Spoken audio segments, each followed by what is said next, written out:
Shine down!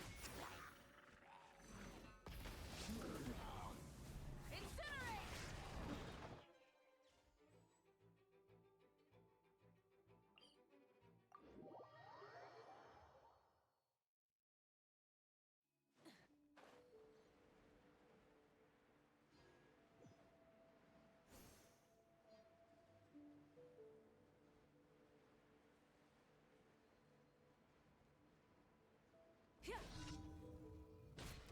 Light it up!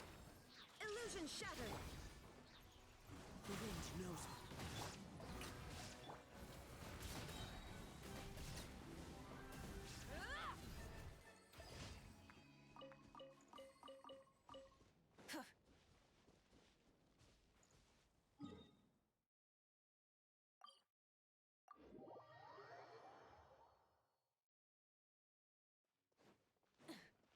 Ad Astra. Thank you for Ad Astra Abyssosk.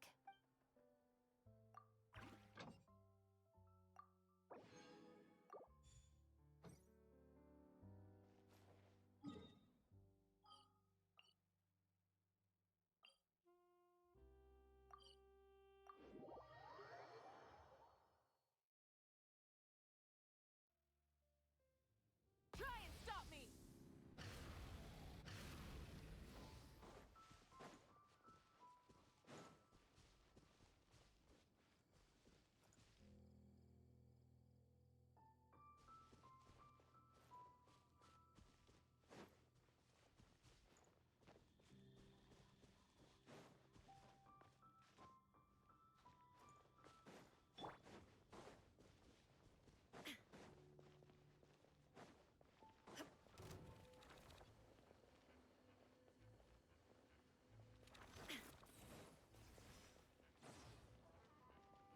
There is no escape!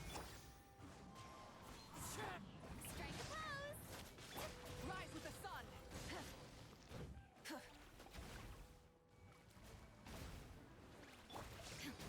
Shine down!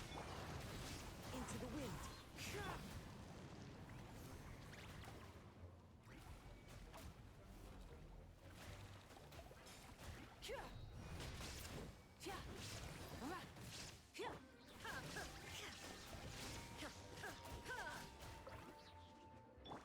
Shower me with that!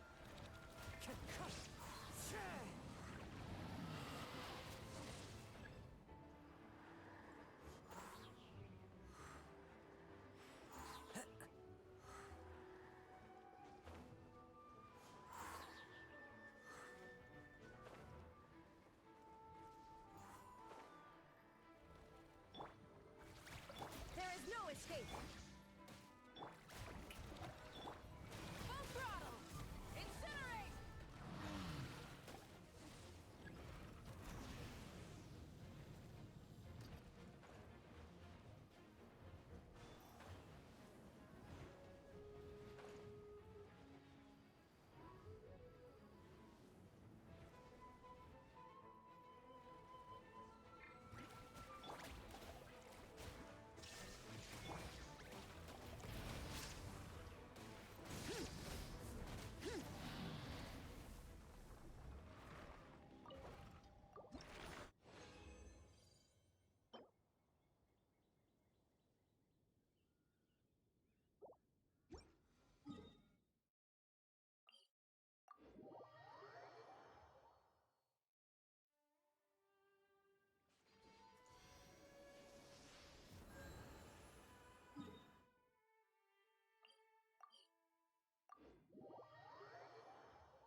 Rev the engines!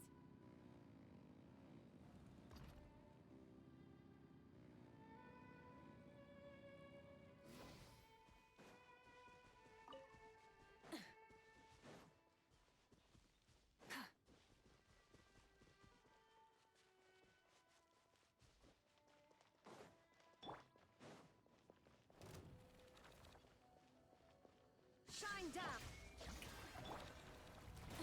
Try and stop me!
There is no escape. Pyroclastic surge! Full throttle! Switching gears. Incinerate!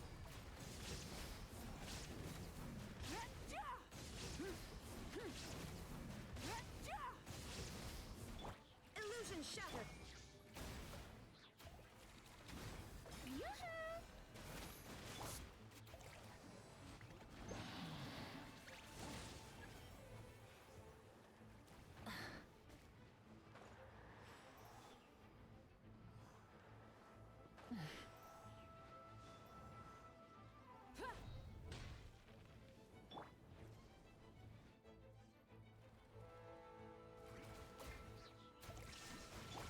Light it up!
Yeah. Something's definitely off here. Look at all that spooky smoke around the ley line deposit over there. Could that be where the monsters are coming from? Looks like the Millelith have set up camp to deal with this. There's soldiers and fortifications everywhere. Yeah, let's fight side by side with the Millelith and send those monsters packing. Just like old times. Then, we can focus on what to do about that weird deposit. Halt, you two. There's danger up ahead. I'll have to ask you to turn back. No, wait. I think I recognize you. Are you Sergeant Traveler? Sergeant? What the heck? Have you been doing night shifts in the Millelith while Paimon's asleep? I'm Feng Jin, leader of this Millelith platoon. Staff Officer Su Ding has mentioned you before and had nothing but praise for your extraordinary talents. Our reports also list you as an honorary knight in the Knights of Favonius, granted captain-level authority in times of crisis. Therefore, it seems only appropriate to address you as Sergeant. But now that introductions are out of the way, let's get back to business. Please, come with me. We should meet with Lady Yuheng. Wait, Kuching's here too? Huh. This situation must be more complicated than we thought. So much for solving this with one quick fight.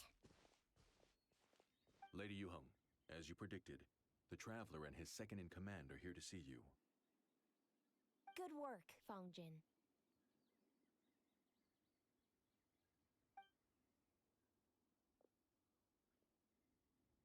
It's been a while, you two.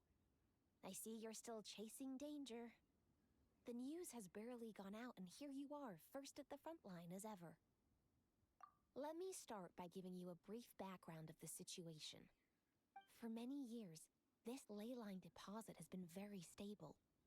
However, for reasons we've not yet determined, It recently became unusually active, which has led to an alarming surge in monster attacks. Worse still, eliminating the monsters seems to have no effect. The leyline disturbance remains, and anyone who comes into contact with it is transported to a strange domain. This is the first time we've seen this sort of anomaly. Yikes! That's really weird. So, somehow, this leyline deposit is turned into a sort of teleport waypoint? And shouldn't you guys be calling from our backup? There's no way a camp this size can withstand an otherworldly invasion. Please don't worry, Paimon. Our defenses are as stable as can be, and all units are elite officers who have served in the Guili Plains. With their experience, each one of them is easily worth 100 troops. Still, the longer this garrison stays up, the more costly it will be. If we don't find the source of the leyline disturbance soon, we run the risk of depleted resources and troop fatigue. Military action should be taken with precision and prudence. Every attack has to count. A passive defense is always a losing strategy. That makes a lot of sense. Sitting around and waiting for the enemy to attack sounds like it would really suck. Yes, which is why Yelan has taken a team to infiltrate and investigate the domain. They should be back in a few hours with the intel we need. A few hours? I'm sorry. I would have taken my time if I'd known the Lady Yuheng wanted to catch up with the Traveler in private. Ah! Why'd you have to sneak up on us like that, Yelan? You're back early. I'm guessing things didn't go according to plan. Well, there's good news and bad news. The good news is that we now have a rough idea of what's going on. In short, this anomaly is a vestige of a past leyline disturbance. By examining on-site samples and cross-checking them against our war records, I was able to confirm that the ley lines are currently reenacting major historical battles inside the domain. This likely explains the monsters that managed to slip out too.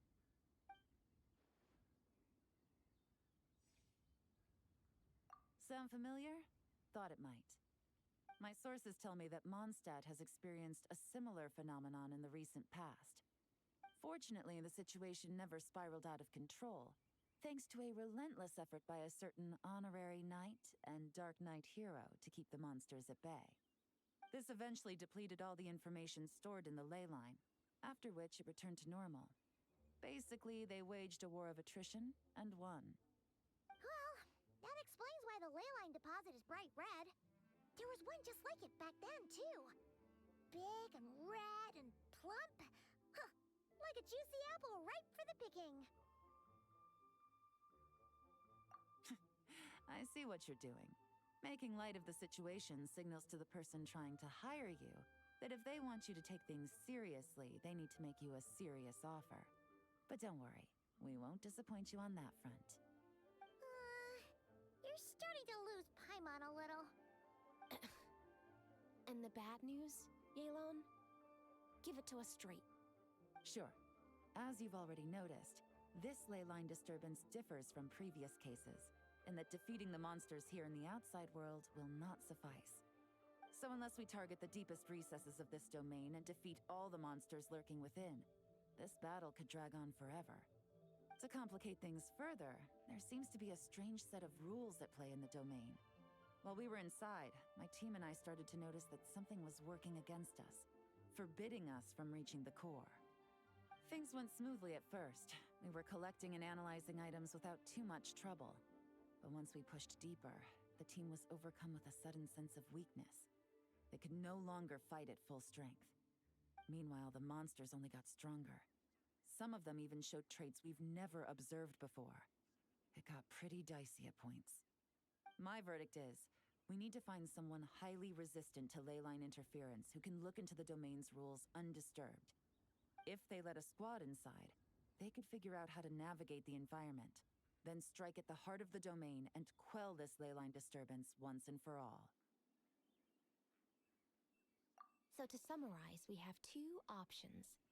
The first is to strengthen our defenses, keep fending off the monster attacks, and hope the disturbance dies down in due course.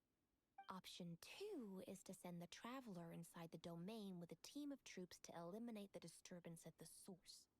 Understood. I'll prepare for both courses of action. I'll need to contact Ningguang and request additional funding for our defenses. At the same time, I'll reach out to the Kayang to discuss manpower. We need to get our troops on rotation as soon as possible. Hey, isn't this the part where you're supposed to tell us to get out there and give them what for?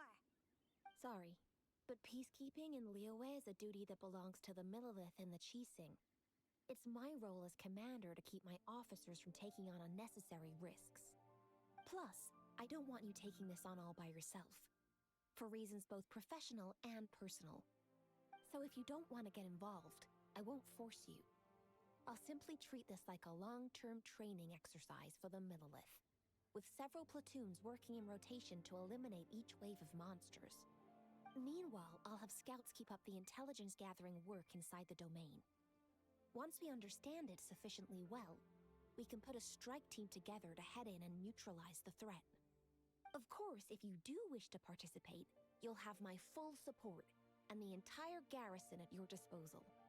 And once the leyline disturbance has been brought under control, I will review your record and compensate you accordingly. Paimon too! Whichever way you cut it, we can't sit this one out. We're allies of Liyue. We're the best adventurer duo around, and we're friends of Keqing and Yelan. Plus, we don't need to worry about being shortchanged. Keqing and Yelan will definitely make it worth their time. That looks like determination to me. I like what I see. All right, here's how we're going to do this. Yelan, tell your team to prepare for another trip into the domain, this time with the Traveler joining them. Not so fast. I need some time to think this through. The situation at the site is in constant fluctuation, so we can't just go rushing in. We have to time it just right.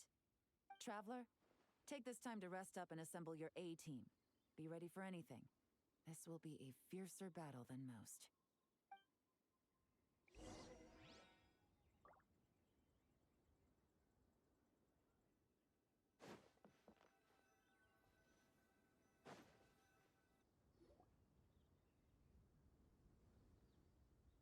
Now's the perfect time. If we seize this chance, we should be able to go deeper into the domain's core. Of course, that's assuming we can figure out the rules along the way, as well as how to deal with our foes. Keep your eyes peeled and your blades ready. Be aware of your surroundings at all times, and look out for one another.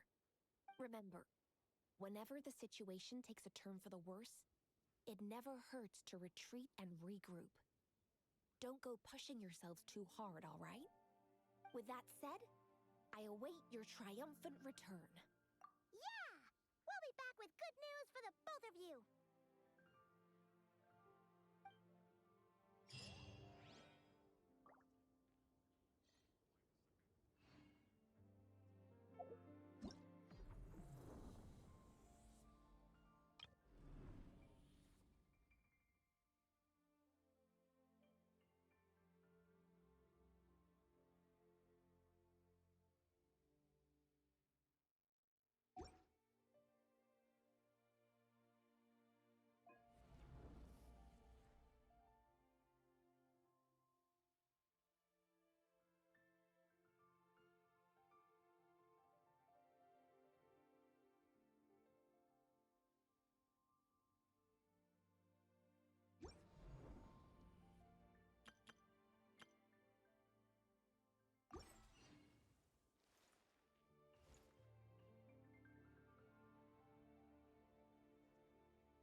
A while ago, I took the time to organize all documents in our possession that pertain to Kutar. What you see here is the material I consider reliable. You're saying there's unreliable material too? Yes. Most of the information we have was transmitted through an oral tradition. Inevitably, some of her stories were mythologized and deified over the years through countless retellings. That's why I organized them into reliable and unreliable. There's no sense seeking answers in history unless we can ensure the veracity of the historical record. Makes sense. All right, let's take a look through.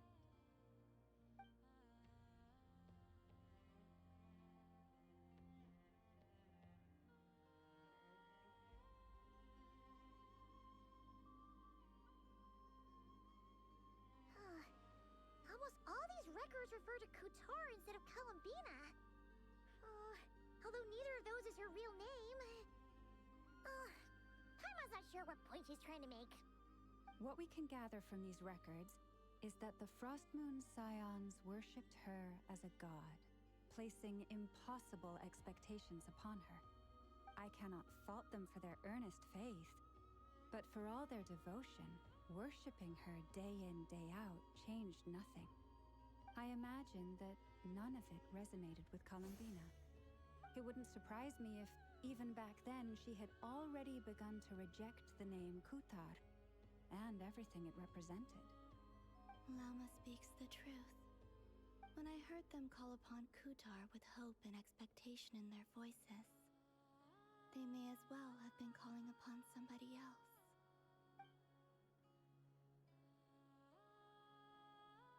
Well, that's a bit complicated. I looked at the level of detail, perceived authenticity, prose style, and how realistic their portrayal of Kutar seemed to be. Amongst the Frostmoon Scions of today, only I know of her existence, and I alone have spoken to her face to face. As such, I know that there are certain things she simply would never do. That being said, I have sensed some changes in her lately. Changes? Me? Seems like this is getting us nowhere. For what it's worth, why don't we check the unreliable sources too? Sure. Give me a moment.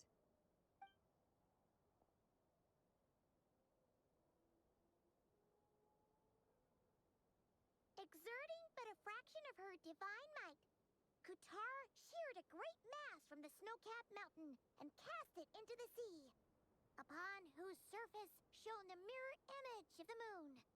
Thus was formed the island of Hisi. Yeah, right. That doesn't even begin to pass the sniff test. The three moons are naught but lies through and through. Only one moon has ever shone for us, and Kutar is her name. The vast majority of ancient texts are filled with fanciful tales like these. I trust you understand my criteria a little better now. Kutar did not speak, merely gazing into the distance in silence. And where her gaze landed, this was her prophecy. Clearly, whoever wrote this text never even met Kutar. Otherwise, they'd know that her eyes are always closed. What about you, traveler? What are you reading? Come on, let Paimon see. The child wished to build a wooden nest with which to shield a fledgling bird from the cold. But being so young and lacking in strength, the child could not snap the branches from the trees. Kutar was passing by. Upon seeing the child, she summoned forth the Kuhenki, who built a beautiful nest for the child. I remember that. Not knowing the meaning of Kutar's divine intervention, the child dared not to respond, and thus ran home to call their parents. The Kutar was gone. The Moon Chanter declared the event a miracle and took the nest as a relic, placing it on high for all to see. The child was named as one favored by the goddess, and was greatly respected amongst the people. Yet, no further miracles were bestowed, and this matter was forgotten in but a few years. Huh. Any thoughts after reading that? Yeah, wanted to join the kid in making nests. Ah. I'd originally considered this a fabrication, because Kuthar did not perform any similar actions in subsequent records. But now that I think about it, it does seem like something Columbina would do. It's just that...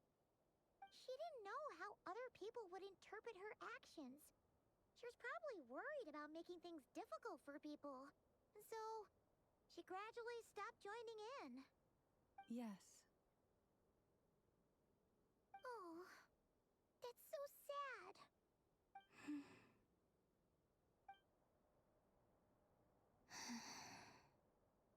And now, I can make no such gestures of warmth, even if I want to.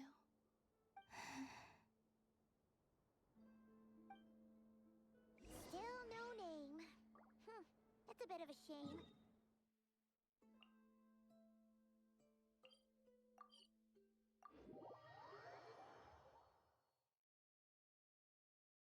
But we did learn some interesting stories. That's gotta count for something. Varka said he was gonna... Let's see... There's Varka! Oh, and it's Durin and Albedo, too! Yeah, this is pretty much the same place we bumped into each other last time. I convinced them to stick around a little longer. We were all waiting on people, so I figured having a little company would help pass the time. Ah, so you've been waiting for us? Does this mean that you've already arranged things with the Fatui? Sure does. Now you're back, we can go meet up with them together. How'd your investigation at the Frost Moon Enclave go? Well, we didn't find out Columbina's true name. But apart from that, it went pretty well. Aha, just as well that I didn't tag along then. I'm sure our moon goddess wouldn't want every man and his dog knowing all about her private life. Still, desperate times, desperate measures, I guess. Someone had to do it. So, Varka was waiting on us, but what about you two? Are you waiting for Alice? Oh, no. We already met with her. We discussed that experiment I mentioned to you last time. Oh, and she also handed me this communication device. That's right. I understand she informed you about the relationship between the phantom phenomena and Tevat's borders, yes? She wants me to help her with some more experiments on that front. She said that she'll contact me through this device with more information. Ah, I see. Following instructions and making observations. Pretty common research method. Takes me right back to Albedo's lab. Wait, then who exactly are you meeting? Someone you know. Albedo's met him too. But I don't think Miss Lauma or the Grand Master have been introduced. Introductions are overrated, especially in cases like this. It's you! So, it's not like the academia has prohibitions against going abroad. Also, I applied for leave. I've been writing to Hat Guy since obtaining a human form. I've already brought him up to speed on everything that's been going on in Nodcry. Hat guy? Turns out, I actually have heard that name before. Oh? Then why did you react the same way I did? I only knew the name, not the fella. But since we're all here, let's do some introductions for what it's worth. I'm Varka, Grand Master of the Knights of Favonius. Lauma, Moon Chanter of the Frost Moon Scions. And I'm a Driosh from the Vahumana Darshan of the Sumero Academia. Hat Guy. Good to see you again, Mr. Guy. I believe we last saw each other on the boat ride here.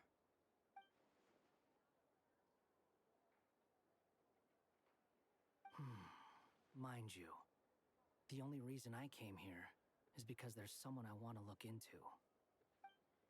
Who's that? The Doctor, also known as Dottore, second of the Fatui Harbingers.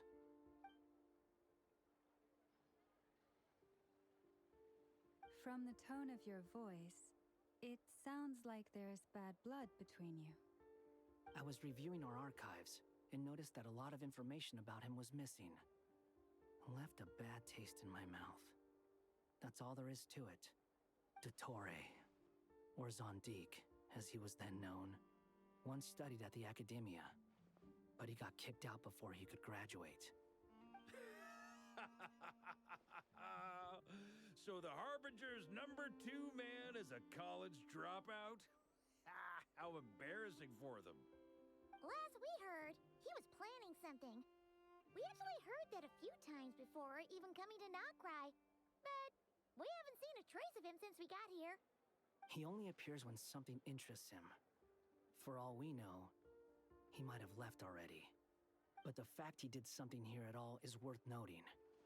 It'll fill a couple extra lines in his file. Why does it sound less like a file you're writing and more like a criminal record? Anyway, we were just about to meet 2 of the other Harbingers.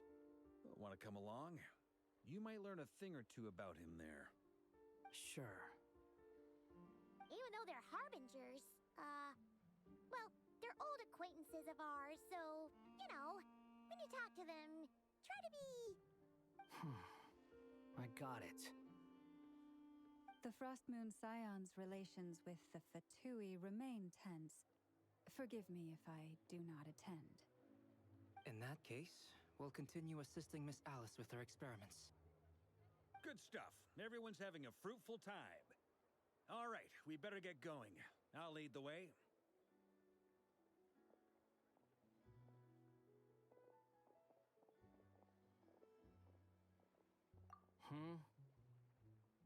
Well, yeah, that's obviously part of it. But I'm not the only one who has a score to settle with him.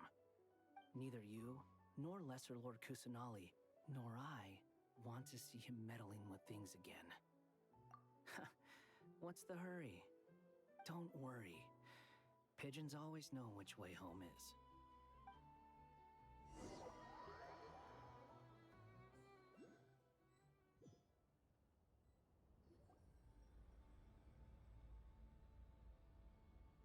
You made it. Who is this?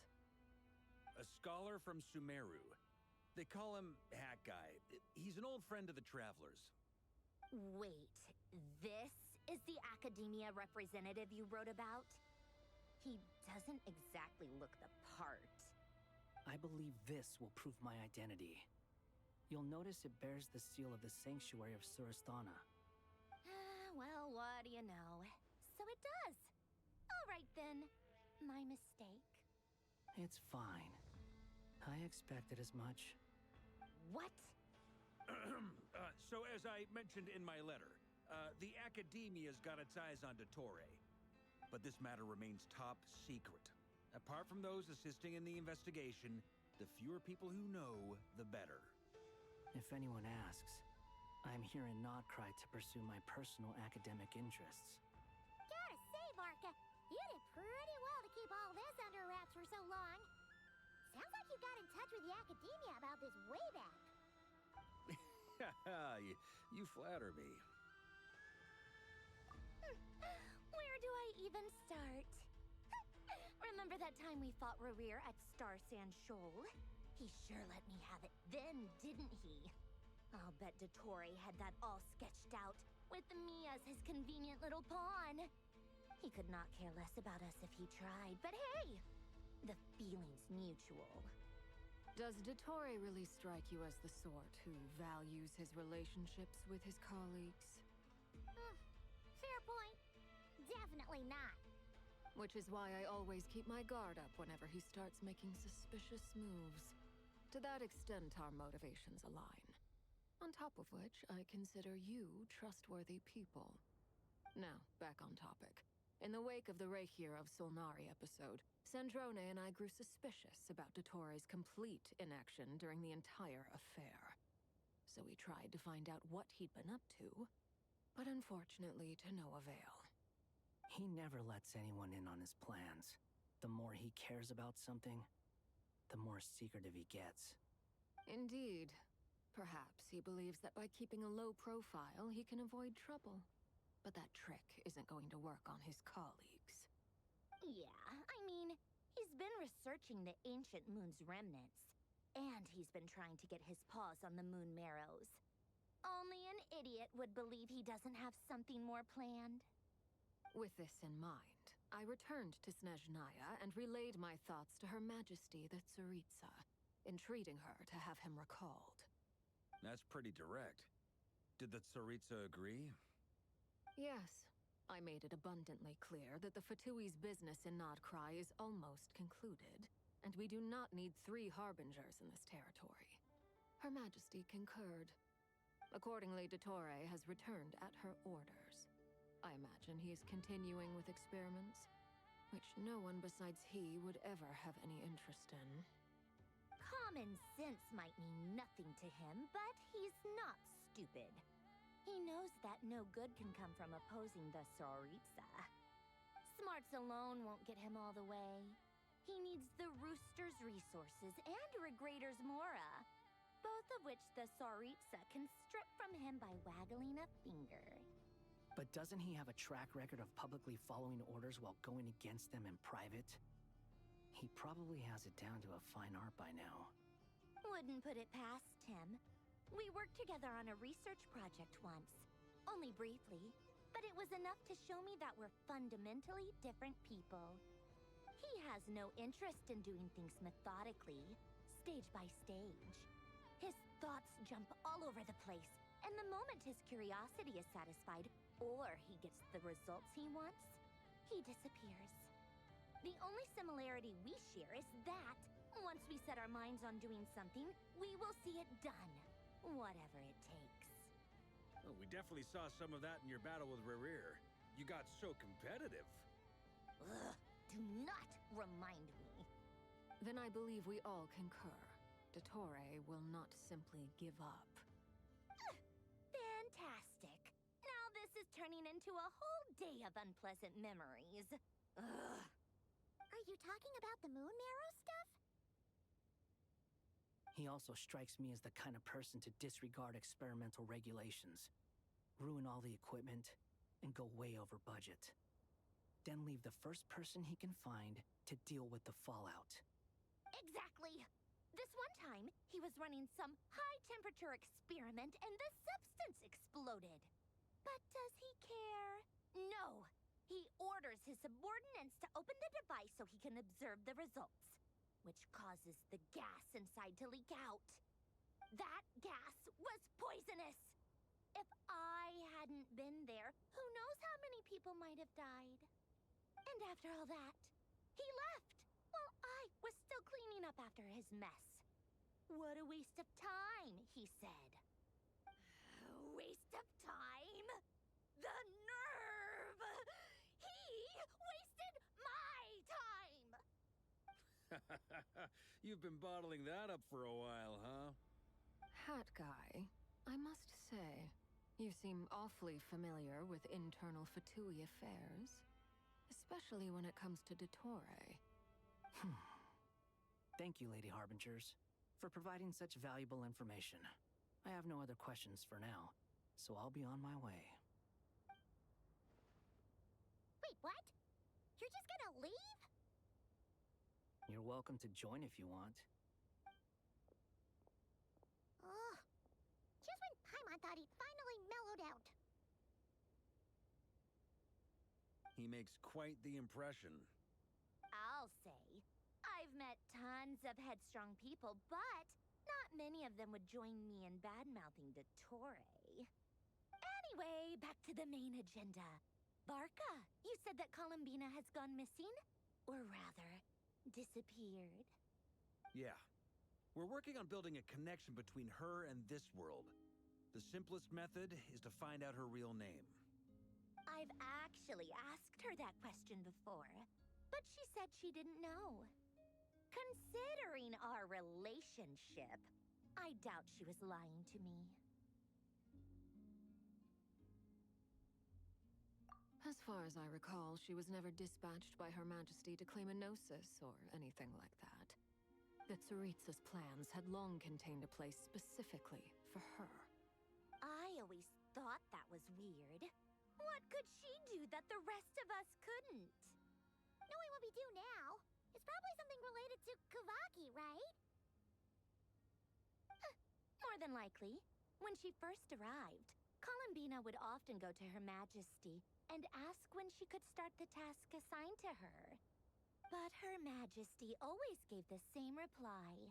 The time has not yet come.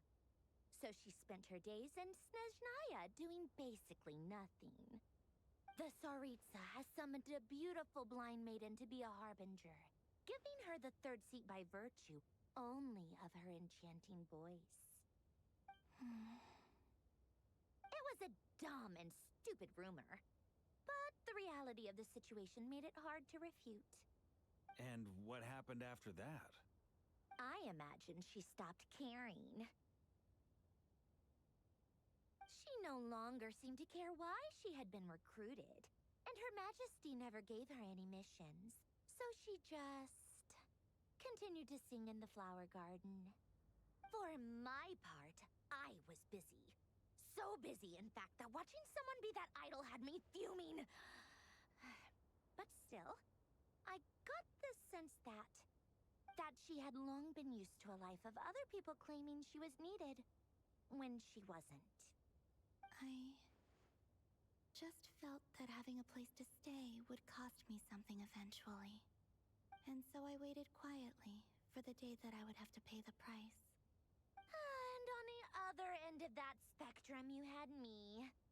Someone once told me that I had the lousiest work and the toughest luck. That's a good way of putting it. I forget who said it, but those words have always stuck with me.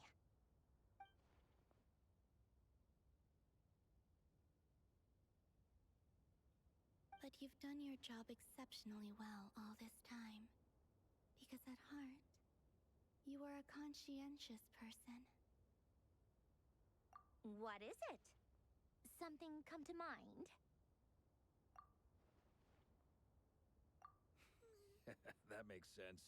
Nothing screams "you are needed" like your name shouted from across the town. Well, good luck with it. But if you ask me, Columbina is still the most shoutable name. I'm just so used to it now. After all the arguments we've had, I can't be bothered trying to remember another name for her. Nor I. Sandrone. Harlequino.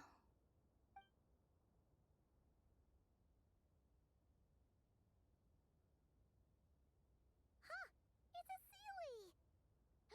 Does that mean Nicole has news for us? Ladies, I thank you for your hospitality. If the chance ever comes up, I definitely owe you both a drink sometime. I'm sure it will. You can make your own way out. Heck, you've been here enough times, you probably know your way around better than I do. Okay! Time to do what adventurers do best. Follow that Sealy!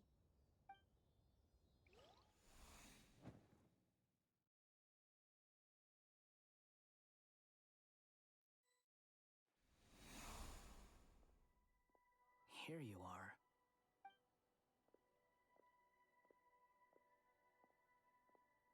Oh, hat guy. How come you're back so soon? Did things go all right with the Fatui? Fine. Dotori's been summoned home by the Tsaritsa. Couldn't get much more than that. How about you? Any progress with the investigation? Unfortunately not. We've tried everything. Different phantoms, different locations, different points in history. But the results were the same each time. Abyssal monsters roaming the land. People crying out in despair, with no hope of being rescued. Every time I see it, I can't help but think, is this what it was like in Mondstadt when Dragonspine Durin attacked? And if I fail in the task I've been given, will I create yet another tragedy? That's just meaningless speculation. When we encountered similar phenomena previously, I tried to interfere with those illusions, using sounds and lights to guide them. However, we could not change their fates. At most, we were able to extend their existences. The events of the past are like fate that has been written into Irminsul. There isn't a living thing in Tevat that can escape its past. But Miss Alice instructed us to try to find ways to change the outcome that these phantoms face. It's an impossible task. Can't you just refuse? Since she asked us to do this, I feel like it can't truly be impossible. Or if it is, well, mages can make the impossible possible. I could not have been born as Durin otherwise. But you also said that your past 39 attempts were fruitless. That's true. But you're still going. Yes. After this many futile attempts, surely you realize that you're not doing this because you still believe what some mage told you. It's because you want her hypothesis to come true. It's something you wish for deep inside. So, think for yourself about what you want to do. As long as you don't believe it's futile, it isn't. Yeah. Previous experience indicates that we cannot touch the phantoms, which limits the effectiveness of our interventions. If we want to clear this hurdle, we need to break this rule somehow. Same thought here. Following the same rules means repeating the same failures. Reducing ourselves to mere playthings of fate. So you mean we need to figure out a way to make contact with them despite knowing that we can't? Yes, and I suspect that's something only you are capable of. Everything in Tevat is logged in Irminsul, but the withering that once occurred in Sumeru was a sign that the Great World Tree was being corrupted. This corruption allowed things that should not have existed in Tevat to appear. This is tantamount to rewriting reality to an extent. You're saying abyssal power might be able to affect those phantoms? No one's ever tried it before. If you're gonna try it, it'll take courage. And you have to be confident that you can control it. Is anyone there? Has anyone seen my daughter? She's missing. I have to find her.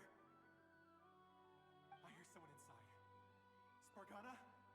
Are you in there? Ah!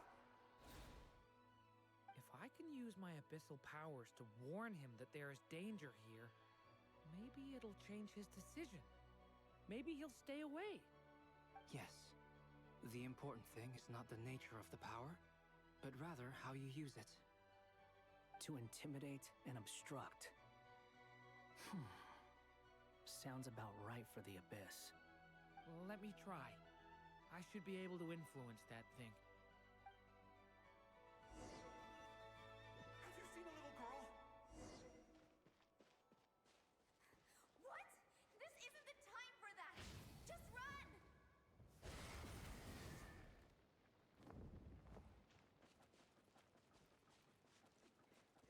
I hear someone inside. Spargana? Are you in there?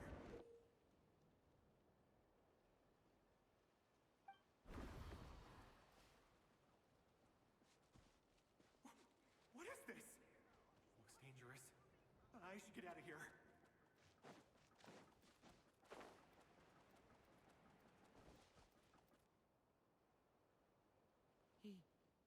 He really left.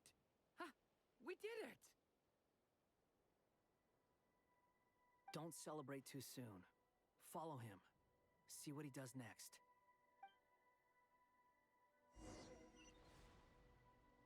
Monsters approaching from the front.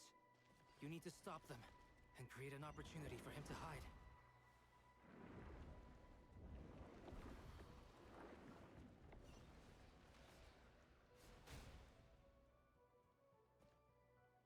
Help me!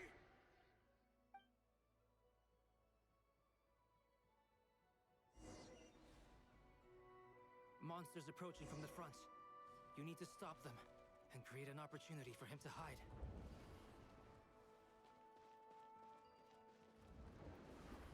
No! There's monsters ahead!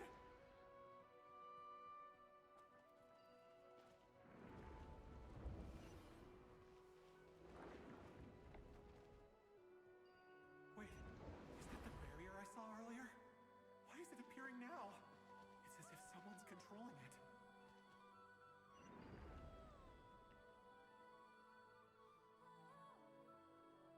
The monsters are gone. Is it safe now?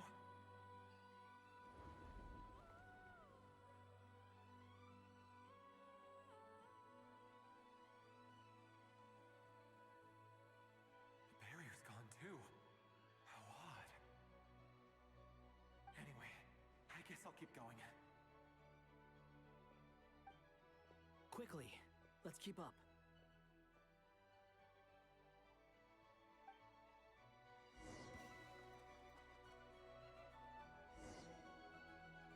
Wait, there was someone else here? Don't go any further. We've got anti-monster traps laid out everywhere. But my daughter must just be up ahead. I have to go. This way's blocked.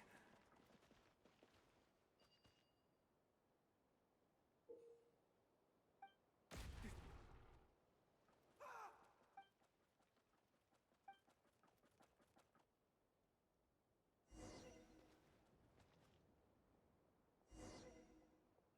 Wait, there was someone else here? Don't go any further. We've got anti-monster traps laid out everywhere. But my daughter must just be up ahead. I have to go. This way's blocked.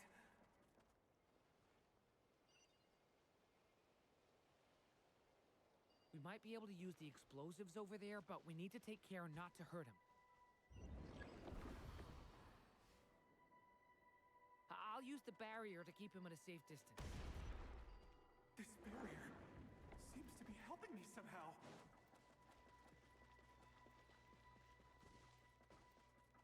Hey, hey, wake up! Oh, no good. Gotta keep moving ahead.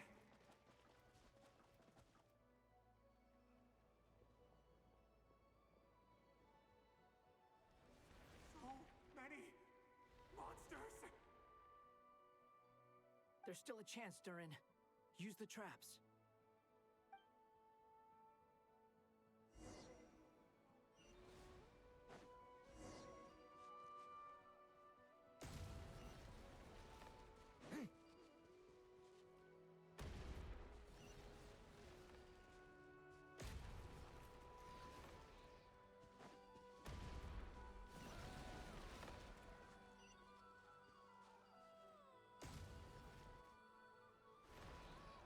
Help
This is a new development. I've never seen this happen before. We might just be able to save this person.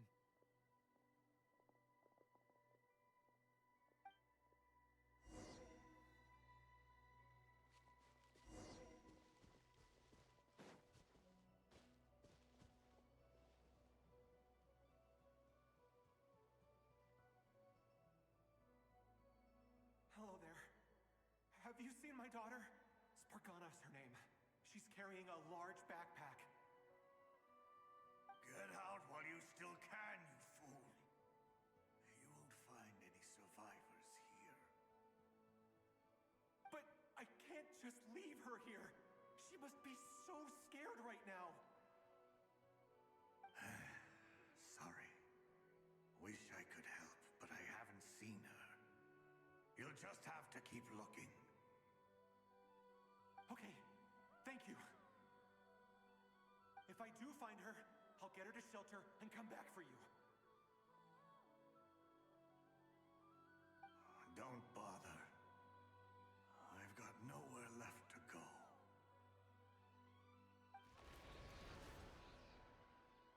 What's that noise? Monster! No, if he goes inside, he'll be walking into a trap. Let's try this once more. This time, we have to stop him.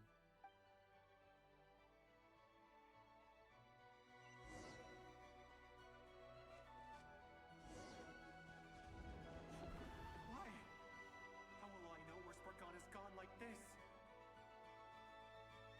You know what? I'll trust this strange barrier. It's gotten me this far after all.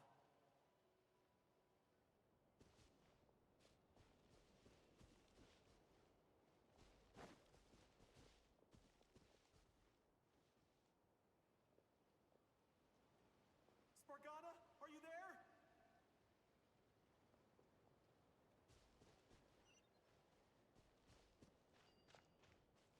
What? Hey! Let us out!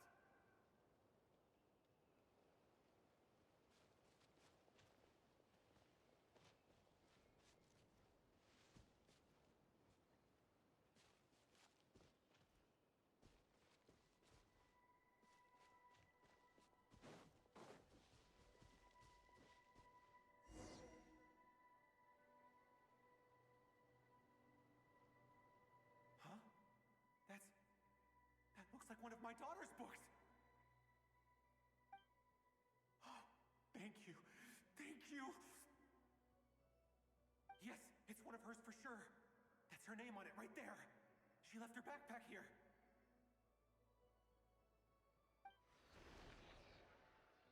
Durin, just like last time.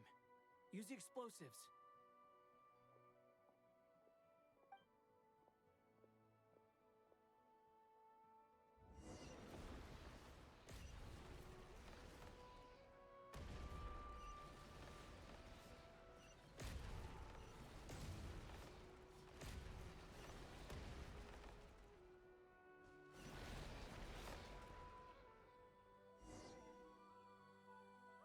It won't work. There's not enough left. If he makes it in, he'll die. But then, this clue could be the key to him finding his daughter. It might not be the only one.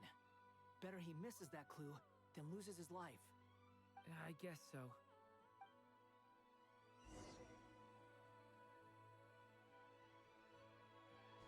Stop him, Durin. We can't let him get any further in. That's my daughter's book. She's passed this way. Why? Why won't you let me go in?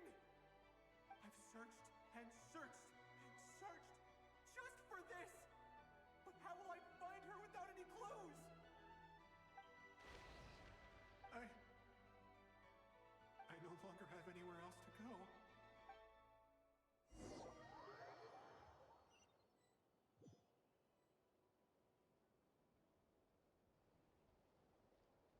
I'm sorry. I'm so sorry. He refuses to go anywhere else. Whether he opens this door or not, all that awaits him now is... Albedo? Hat guy?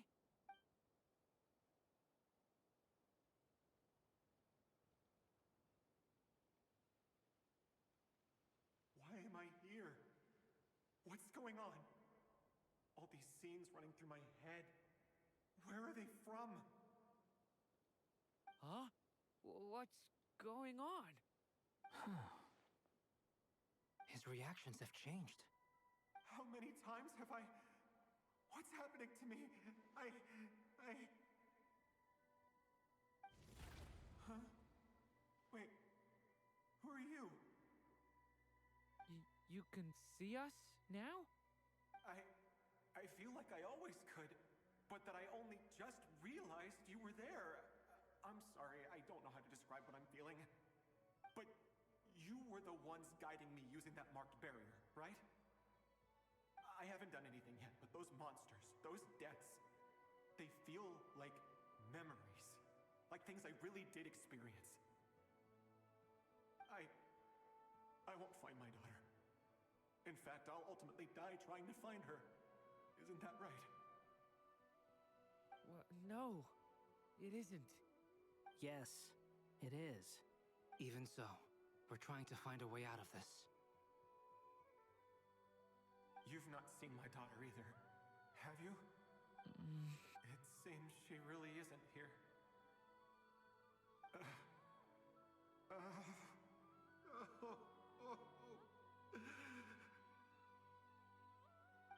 I'm sorry we couldn't help you.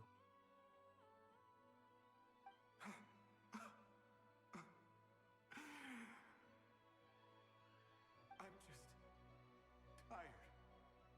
Maybe this is destiny. Maybe it doesn't matter how hard I search. How long do I have left? Experience says 15 to 20 minutes. 15 to 20. Thank you for all your help. Let's rest a while. You look exhausted too. Now's not the time for you to start pitying us. It's not pity. I'm just realizing that I've only got 10 or so minutes left. You know?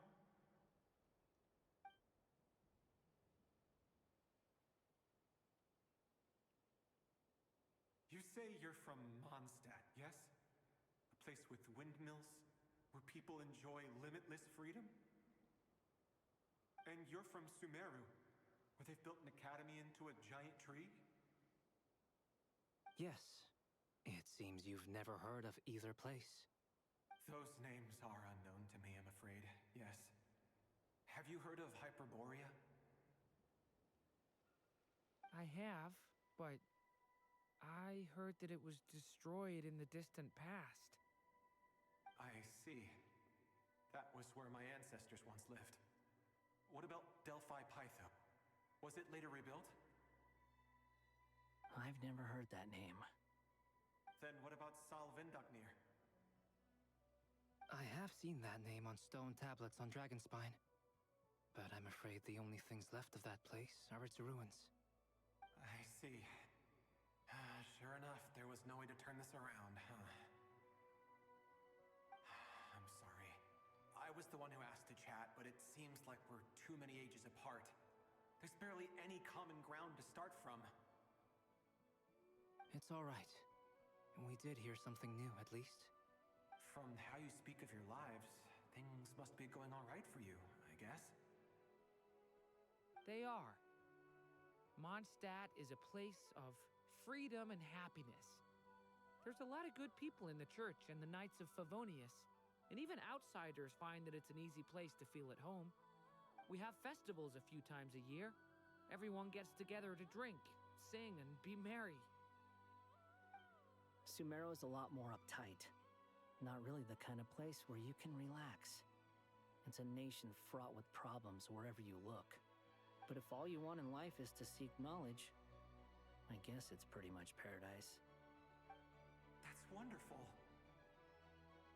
In other words, after this all-devouring black tide passed, humanity did not merely avoid extinction, but rose to build prosperous civilizations anew. I mean, I can see you all right now. That must mean the future isn't a total mess, right? That's true. Well, time's almost up. Let's part ways, I think. Might be best if you don't waste too much time on me. The chances are slim, I know, but I'd like to spend these last few minutes looking for Spargana. If things work out, I'd love to tell her about what I've heard. May we meet again. Well, or not, most probably. In that case, may your wishes come true.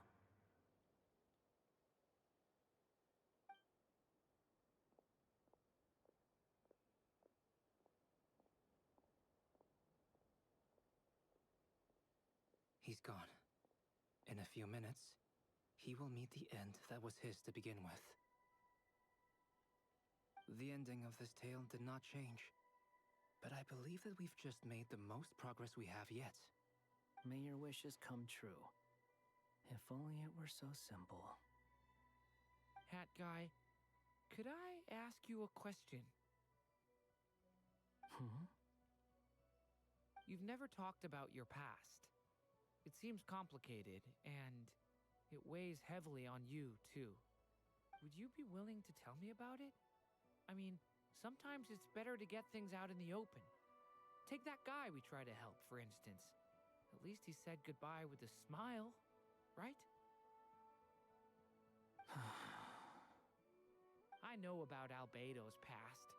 Our experiences are very similar, and he created me. As for you, you're my first friend, and you've witnessed every step I've taken. But by comparison, I know nothing about you. Either way, I mean, we're still best friends. But if I knew more about you, I might understand your thoughts a bit better. I've told you about myself. I'm a student at the Academia. And what did you do before that? Prepared for the entrance exam? All right. If you really don't want to talk about it, I won't press you any further. I was a puppet built from the branches of a white tree, using technology left behind by the Conrian schools of mechanical engineering. A white tree? You mean an Irminsul tree? Yes, a branch of Irminsul that was once connected to the main tree. So you had a human creator too? Yeah, but my creator abandoned me after deciding that I was a failure. After that,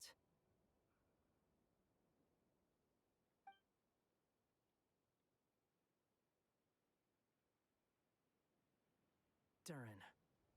Resisting the influence of the Abyss, suppressing the urge to destroy, trying to do the right thing. None of these things are easy. But no matter how hard they are, trying to rewrite past wrongs is far harder.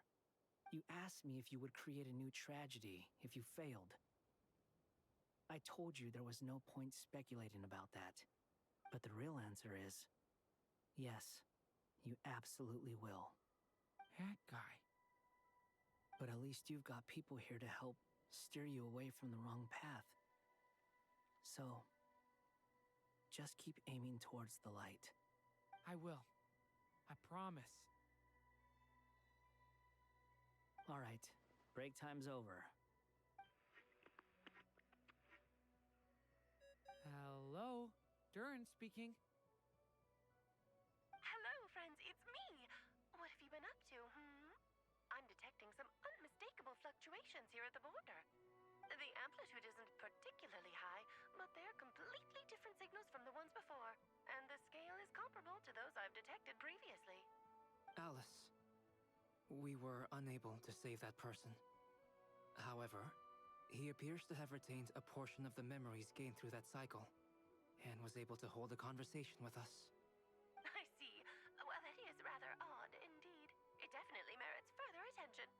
Could I trouble you to keep trying the same approach? I need to gather some more data. Counting on you. I should probably have Nicole come and check this out as well.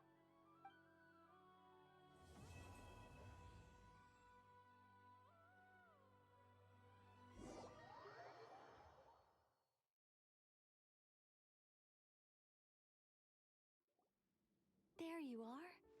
I was worried you might stop to collect treasure chests opened by the Seelie along the way. It would have taken you so much longer to get here. Another conversation I cannot hear. I am delighted to see that you understand what takes priority and that your adventurer's instinct has not swayed your resolve. Really, I must applaud you for it. You should know. Paimon's head. Okay, I'll try and keep it short. My senses are telling me that this is where we shall find the entrance to the ruins. Oh, cool! Well, what are we waiting for? Let's open it up and see! Patience. This was a sanctuary of great importance to the Hyperboreans. A special process is required to open the gate. Oh! Like the place that housed the Eternal Moon's marrow?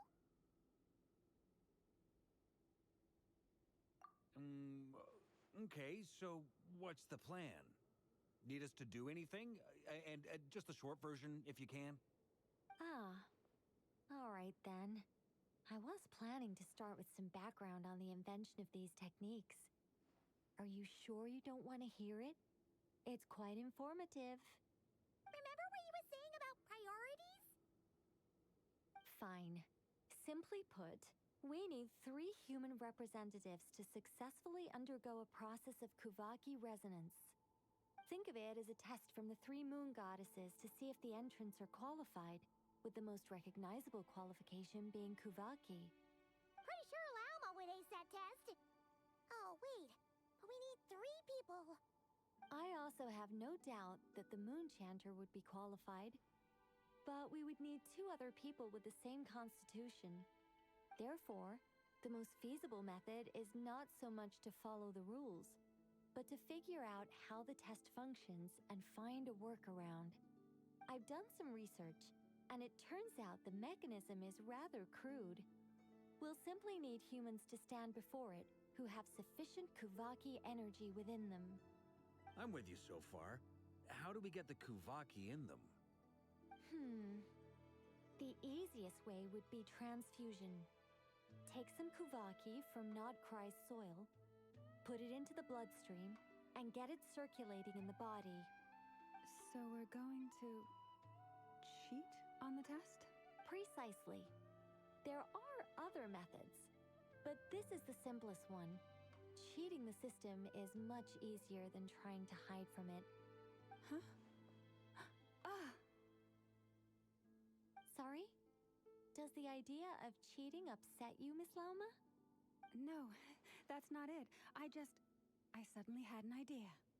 Oh, what is it? It's about Moon Prayer Night. I figured out a way for Kutar to join in the festivities. Huh? But as Paimon said, we need to have our priorities straight. Let's get back to the test. I'll follow up with Nefer on the festival arrangements. Okay.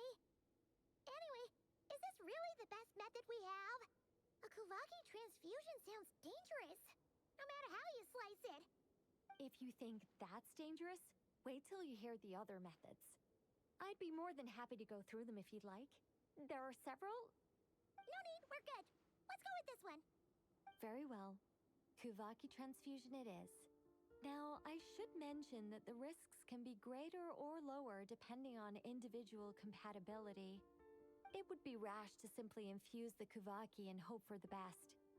If the body rejects it, the reaction can be quite severe. The symptoms are similar to another condition that some people living here suffer from, known as congenital Kuvaki sensitivity. So, before we execute our plan, I will perform a simple test of my own to see who is compatible and who is not. Once that is done, we will have to complete the resonance process as rapidly as possible. The participants must remain stationary while the Kuvaki circulates and bonds with them, and they mustn't eat or drink anything. What? No eating or drinking? That's some hardcore fasting. They'll all be monks by the time they're through. 3 days. Oh, that's so long! And we still need to find 2 more people who are not just compatible, but also willing to volunteer. Fasting? What are they talking about? Really? Don't you want to think this through? Haha, count me in 2. 3 days without food? I can handle that. Miss Nicole has made it clear that this is the easiest way. The way I see it, there's nothing else to discuss. It's time to step up. Yeah, you're right. In that case, Paimon volunteers to be captain of logistics. She'll keep the fires lit and grab some spare clothes to keep you comfortable. Then we'll start with you first, traveler. Please step forward.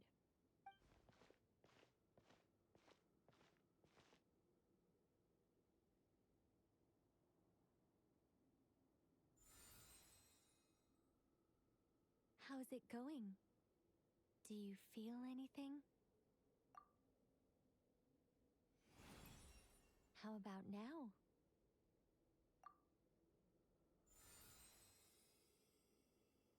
And now?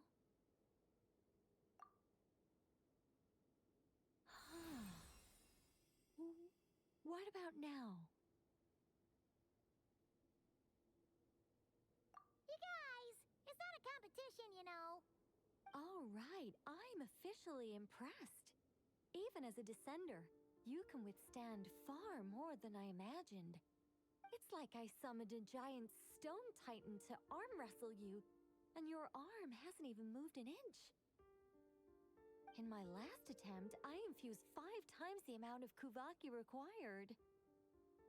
Yes, safe to say, compatibility won't be an issue for you. You're eligible to join. You're next, Mr. Varka. Sure, here goes nothing. All right, I'll start where we left off. 5 times the required Kuvaki dose. Whoa, whoa, whoa, hey, wait a minute. How's it going? No, not great. I kind of want to puke. Feels like I've been drinking too much. A few bottles of wine, then a big stein of Dark Horse, with some hard liquor from Liyue mixed in. You think this is funny? I just lost to a young lady in an arm wrestling contest. I'm never gonna live that down. My apologies. I'll lower the concentration and try again. Oh. How's it going now? I'm not as dizzy as last time, but I can still feel it pulsing around. In that case, you wouldn't be an ideal choice, Mr. Varka. Let's try someone else. Okay, let's go ask some of our other friends then.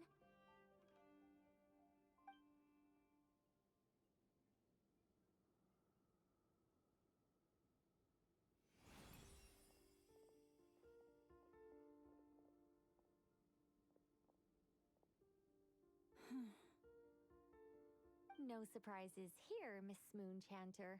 You're perfectly compatible. You may join.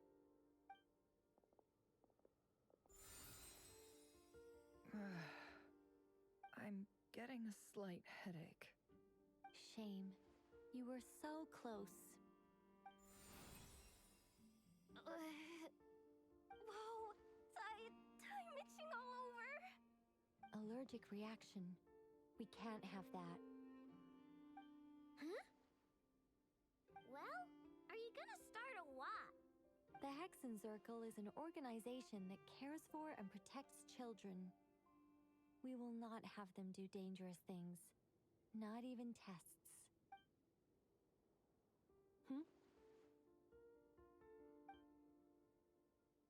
Is something the matter? The candidates have to be human. I guess that rules me out too. Huh. Everyone except the Moonchanter got beaten. Guess I don't need to feel so bad after all. I mean, looks like this isn't gonna be as easy as we thought. Perhaps I could ask for volunteers among the Frost Moon Scions. I'll see about talking to some trusted Lightkeeper colleagues. Itlua springs to mind. In fact, I think we had some former Frost Moon Scions join our ranks recently. Can you give me the scientific explanation for how the test works? I can probably make some kind of test bot. Then we can just zip through Nasha Town, going up to people and pressing a button to check their status. Wouldn't that be way easier? No. Wow! No elaboration for once. How about I contact the Knights of Favonia's garrison in the Wave Chaser plane? Shame that Lohan's already left. And that guy's even tougher than I am. Strange. The moon goddess is clearly revered by many people. So why is she on the brink of disappearing? She mentioned that the world has rejected her from the very beginning. And when we fought the Reikir of Salnari, it seemed like she exhausted her power for our sake. Also, Paimon's not sure revered is the right word for how people feel about her. Gratitude, certainly. For my part, anyway. It's basic reciprocity. She helped us, so she deserves our help in return. Yeah.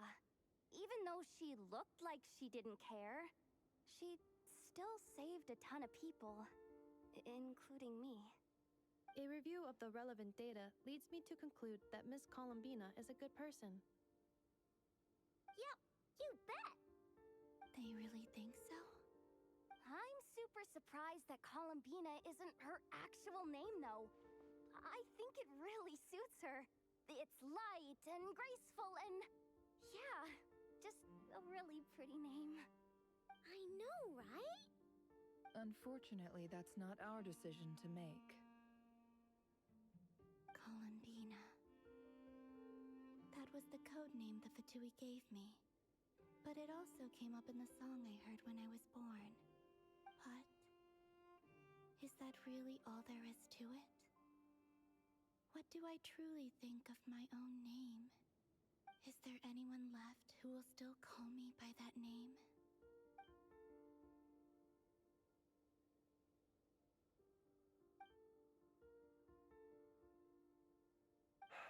Moon Prayer Night is getting closer by the day. We're running out of time. We need to look for other candidates.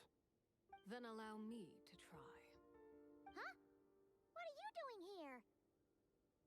You contacted your friends via the Adventurers Guild. Sandrone has been keeping an eye out for something like that, so she informed me. Since I have the ability to accommodate a moon marrow, I should prove to be a suitable candidate. Arlecchino. When can we begin? I see. We can begin right away.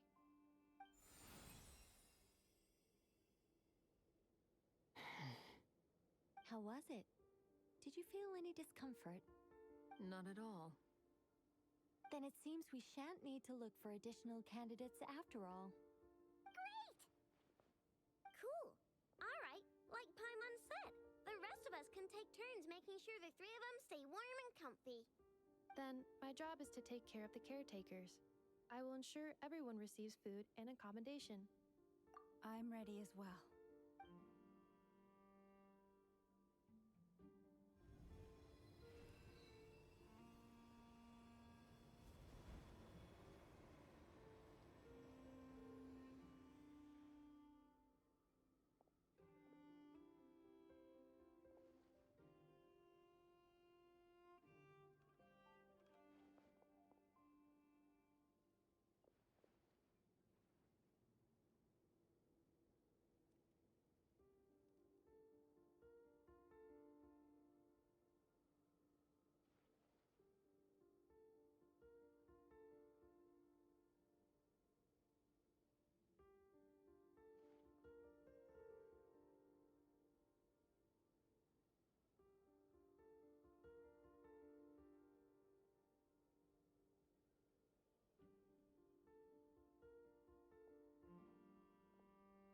The work is done.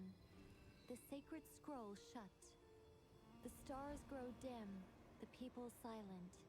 The white sun sets, the silver moon rises.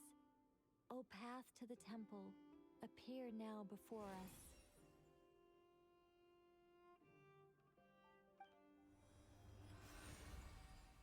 Wow! It really opened! So that's what all this is about. They've been trying to open this gate. Come, let us enter. it might be best to eat something first. Take care to chew properly and swallow slowly. It will give your body time to readjust to the digestion process. They will head in soon. They will need to enter this gate.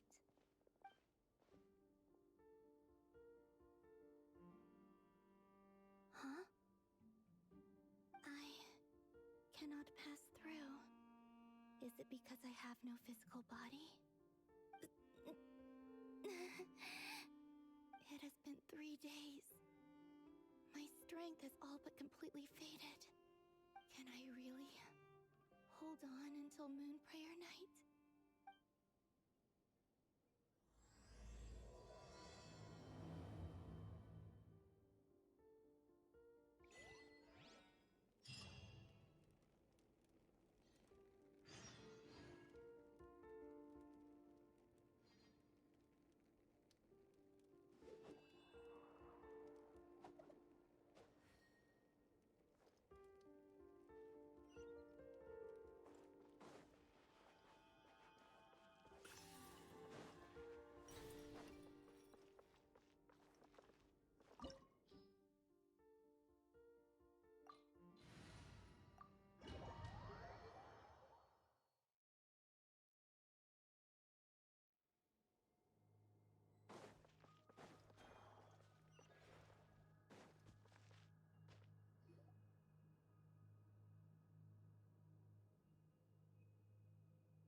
Are these people... Judging by their clothes, they appear to be phantom Hyperboreans from the distant past. That could mean they have some clues about the moon goddess's name, right?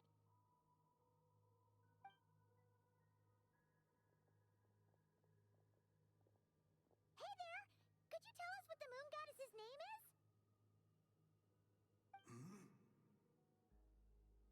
Sorry. That's probably a weird question, huh? How do we explain this? The moons are long gone, and their goddesses are dead. Their names no longer mean anything. When a new moon goddess is born, we will surely know her name. We have used every last resource at our disposal.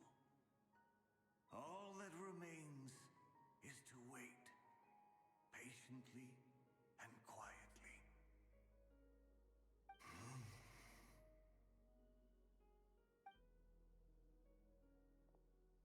Were the people of the past all this devout? It looks like this phantom doesn't intend to converse with us any further. Surely the new moon goddess he speaks of must be Columbina. Alas, Kuthar's birth came long after the age in which he lived.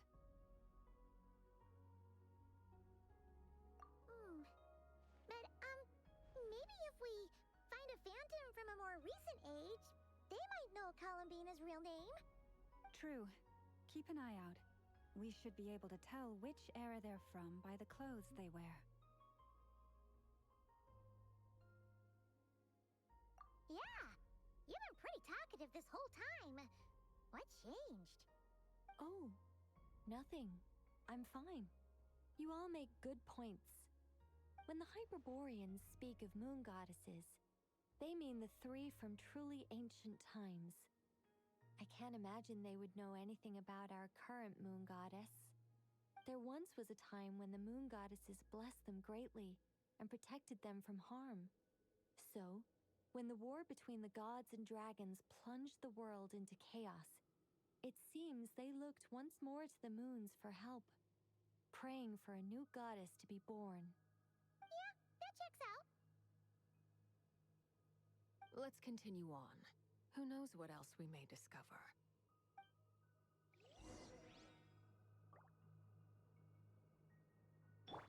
Try and stop me! There's a door blocking this path. Not a problem. Try this.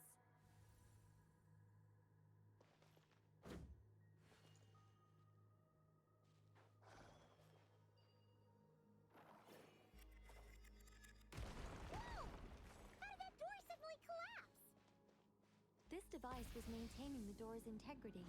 Remove the core. Is this our destination? Impressive. More precisely, this is a device that will help us reach our destination. Let's go. We still have a long distance to cover.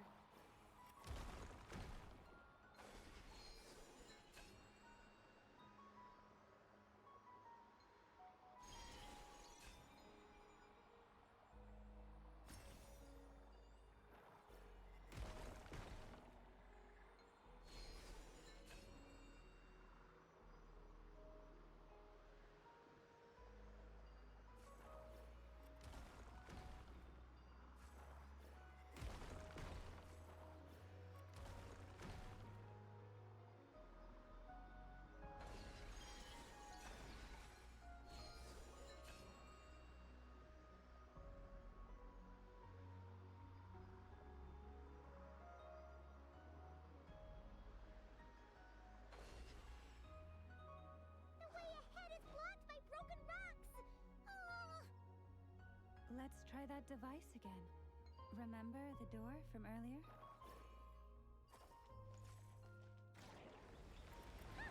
So it works in reverse, too! The humans we see are all phantoms, but the monsters are real. What a fascinating place. There'll be plenty of time to admire it later. Rev the engines! Light of the blazing sun!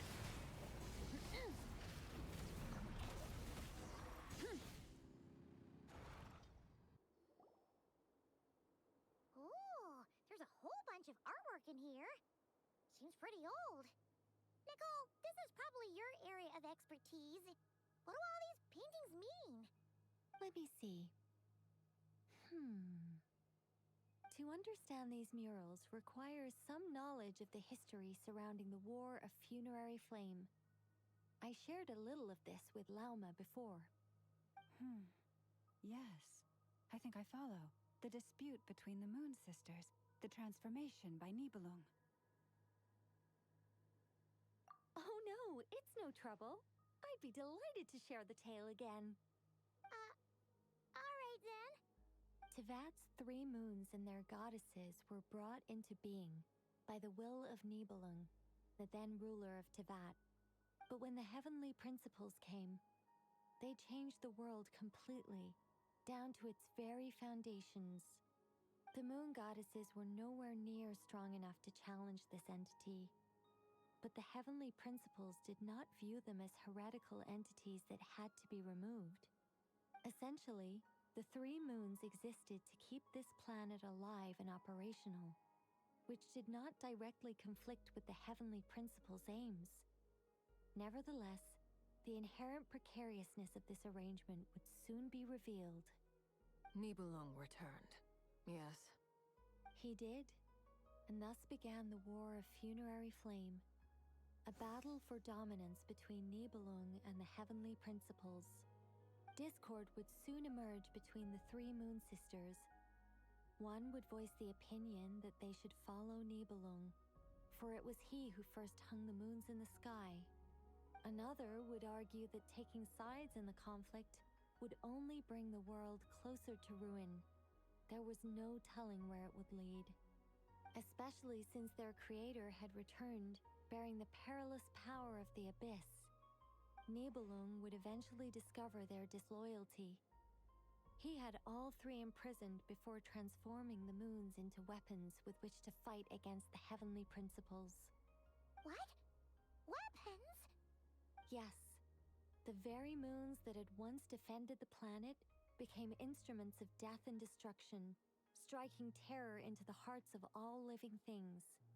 And although the heavenly principles and the 3 Moon Sisters had once been at peace, it now seemed that the moons posed an unacceptable threat to Tevat.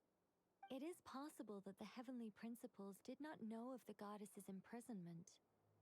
If so, the weaponization of the moons would surely have been viewed as an intentional breach of the peace agreement. Regardless of who knew what, when, the heavenly principles shattered 2 moons and flung the other beyond the skies. Whether the goddesses managed to escape Nibelung's captivity after his fall, nobody knows. But this much is certain.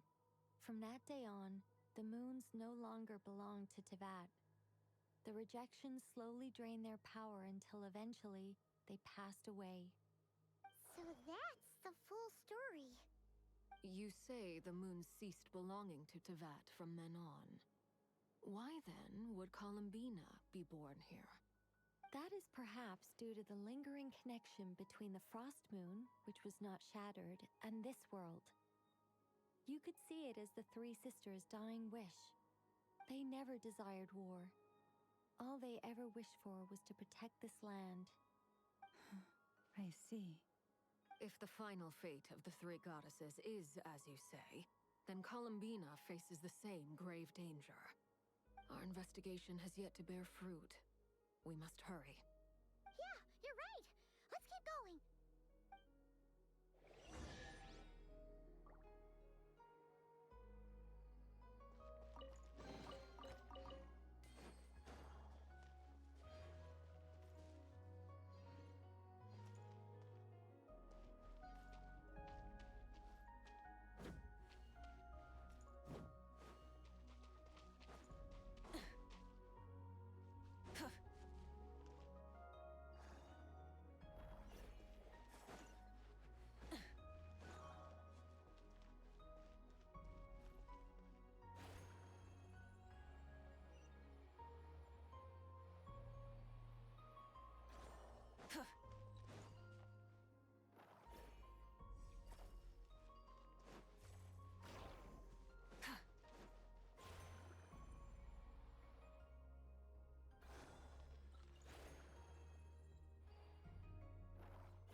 Why do the creators of this world no longer show mercy upon their people? Remember his words. We must change our fate with our own hands.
We're finally here. Guessing we'll need to activate this thing? Indeed. I was a little worried about that at first, but as we got closer, I sensed that the Kuvaki within it flows unimpeded. It should be functioning normally. The only issue is how to activate it. It's looking a little worse for wear. What about the cores from some of the other devices we've seen? Can we repair it using those? In all likelihood, yes. I imagine that would have been the Hyperborean's backup plan. Let's look for some cores.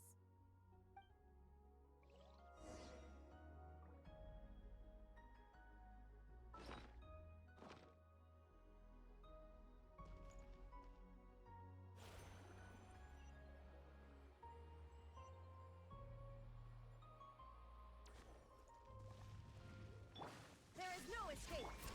One with nature. Full throttle!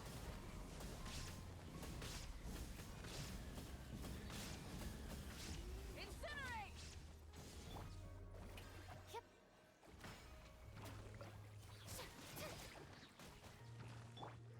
Into the wind.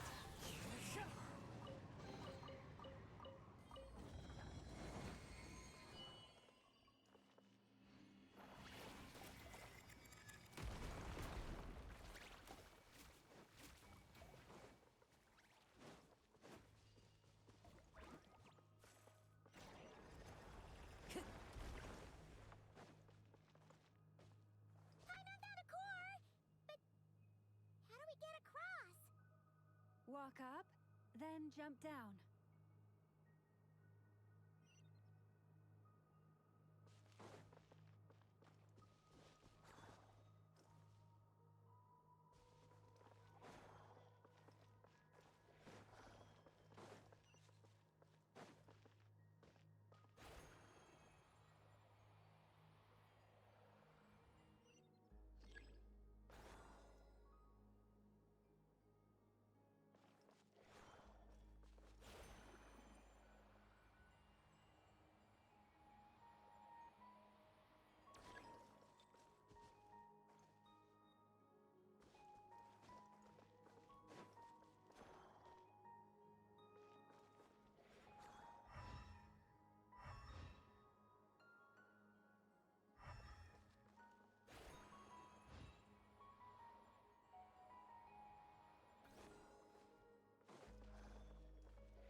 Time to go.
That should be enough cores.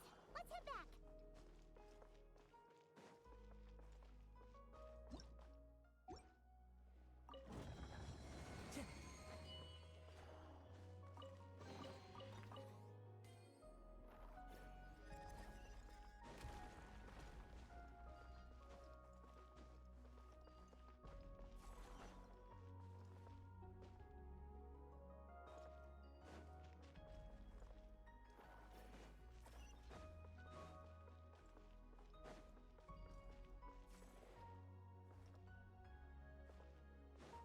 Time to go.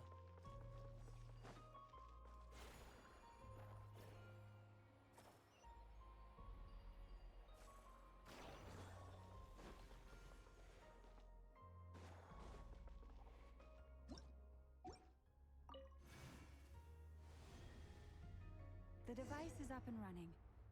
It's hard to believe that the ancients were capable of constructing such things.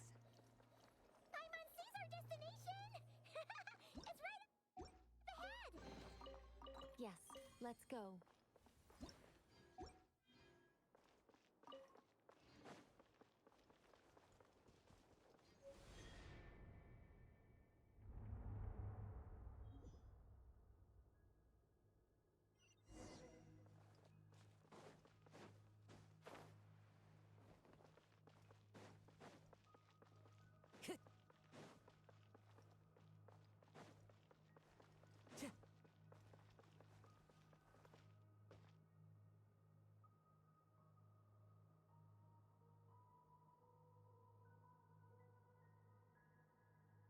This is where the people of Hyperborea communicated with the moons. We need only place the moon marrow upon this platform on Moon Prayer Night, and we shall be able to open a portal to the moon and send our moon goddess back home. The assumption being, of course, that we can find her first. That's right. You want to know if it's safe there, don't you? And yet, she has no choice but to return. You know this. Oh, that's not the only issue here. This is the end of the line, right? We've explored everything we can. And despite looking at historical artwork and talking to people from Hyperborean times, we're still no closer to learning Columbina's name. If it's not too much trouble, could you tell me exactly what Alice said to you about finding her name? Oh, sure. What she said was... Then your first job is to find it. As a moon goddess, I'm sure she must have a name she identifies with. Neither Columbina nor Kutar is her true name, and she's never really accepted either of them. Is it not also possible that she has never had a true name? Not at any point in history? That would be a hard pill to swallow. But at this point, we may have to accept that that is the truth. No one knows how she came into being, and she certainly doesn't have parents in any sense that we're aware of. Perhaps she was never granted a name at all. But does that mean there's no way to get Columbina back? She's just gonna disappear and there's nothing we can do about it? Huh? Wait, why all this pessimism? Was it the way I phrased this question? You all, well, just because she's never had a real name in the past doesn't mean she can't have one now. What? Think about what Alice said again. She never once said that you'd have to find a new name, did she? Are you saying what I think you're saying? Yes. Names are anchors that connect us to the world. If she doesn't have one already, then all we have to do is create one, no? It's like... yes. Traveler, when you first arrived in Teyvat, do you think you would have turned around if someone behind you shouted, "Hey, Tumaini"? But what about now? I understand what you mean. Life is a long journey. Even the friends and family by our side can change over time. When people call you by different names, what matters isn't so much the words themselves, but what they symbolize. And of course, whether that resonates with you. Lumine. So, close your eyes and picture the moon goddess in your mind. If you were to call out to her in this moment, what would you say?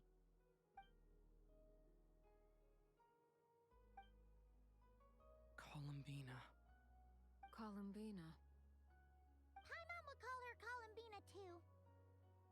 Well, she has long forsaken everything that Kutar represents. I think from now on I should call her Columbina too. Well, it sounds to me like you found your answer. Are you sure? Is it really that simple? We haven't found her this whole time, and not for lack of trying. For a journey like this, the process is every bit as important as the outcome.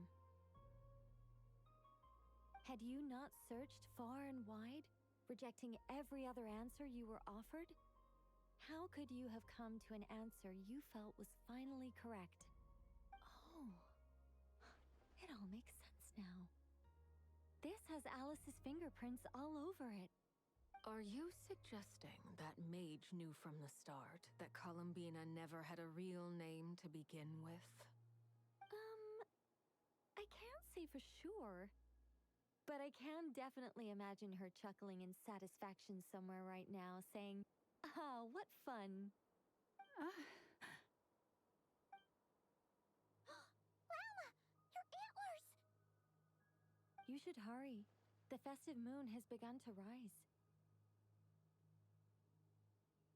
Do not worry, for when you called the name Columbina just now, I could sense that the power within was enough to summon back the moon goddess.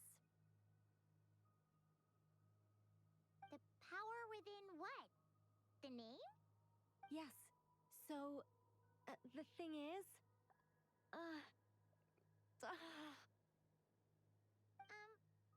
What's wrong now? This is so annoying. I really, really, really want to explain how that whole thing works. Starting from the founding principles of Teyvat and... Oh, I could talk about this for hours. But... Deep breaths, Nicole. Deep breaths. You're an angel. A sober, sensible, solemn angel who has her priorities straight. Okay then. Sorry for asking. Clearly a bad call on Paimon's part. Anyway, you all need to hurry. Last thing, remember how it felt when you called out that name. Then it is agreed. By the name Columbina, we shall find her. Then we'll throw her the best Moon Pair Night party ever! And at last, we will send her home.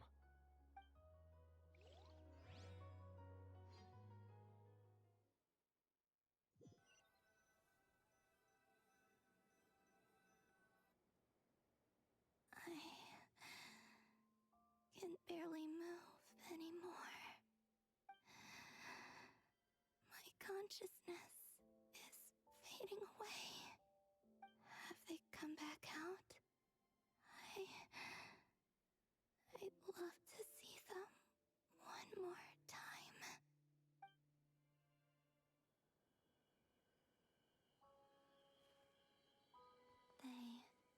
They didn't make it.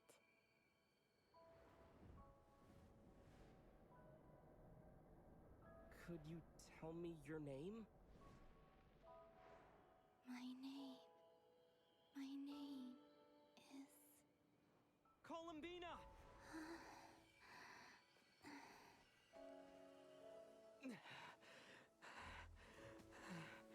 Columbina! Are you here?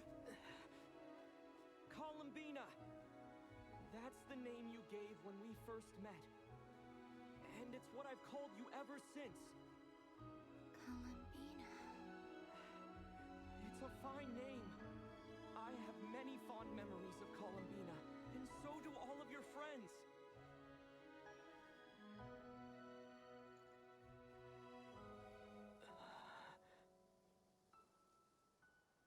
If you like this name...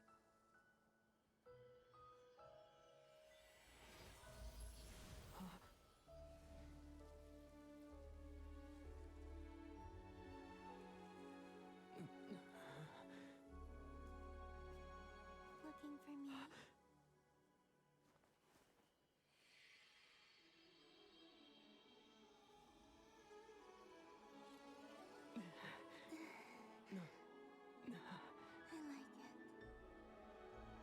You can carry on using it. My name is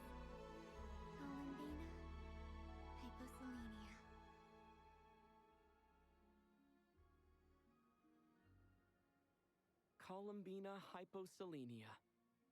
That's a wonderful name. I never thought that Columbina would become my real name. But after I met you and my other friends, the things that this name stood for slowly began to change. It went from being a Fatui code name to something my friends call me.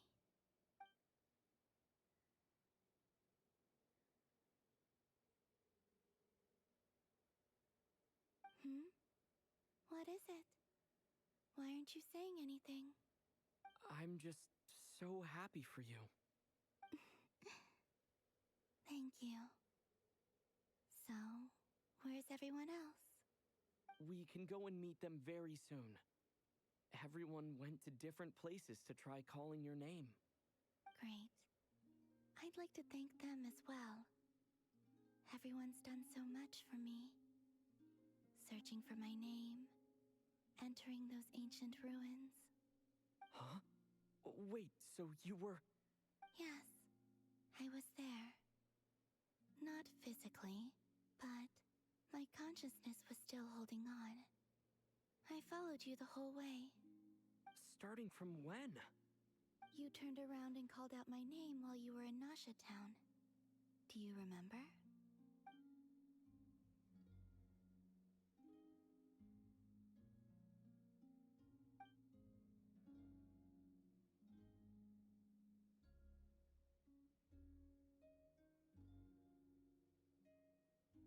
Let's go. We don't want to keep them waiting.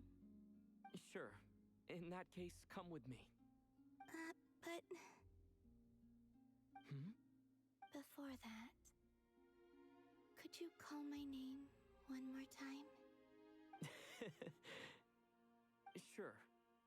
Come with me, Columbina Hyposelenia.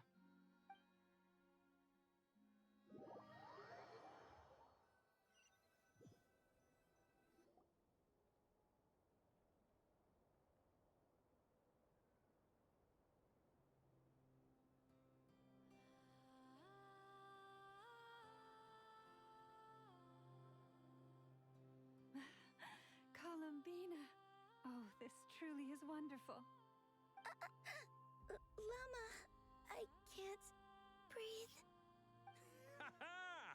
Just in time for Moon Prayer Night. It's good to have you back, Miss Columbina. Yeah, we were worried sick. Thank you, my friends. With your help, I now have a name that belongs to me. Columbina Hyposelenia. Where's the second half from? You added it yourself? That's right. It means... Born beneath the moon. Yes. And by extension, it can also mean born beneath this world. A fine name. Now, as much as it pains me to interrupt this beautiful reunion, I feel obliged to remind you that the Moon Prayer Night celebrations in Nasha Town have already begun.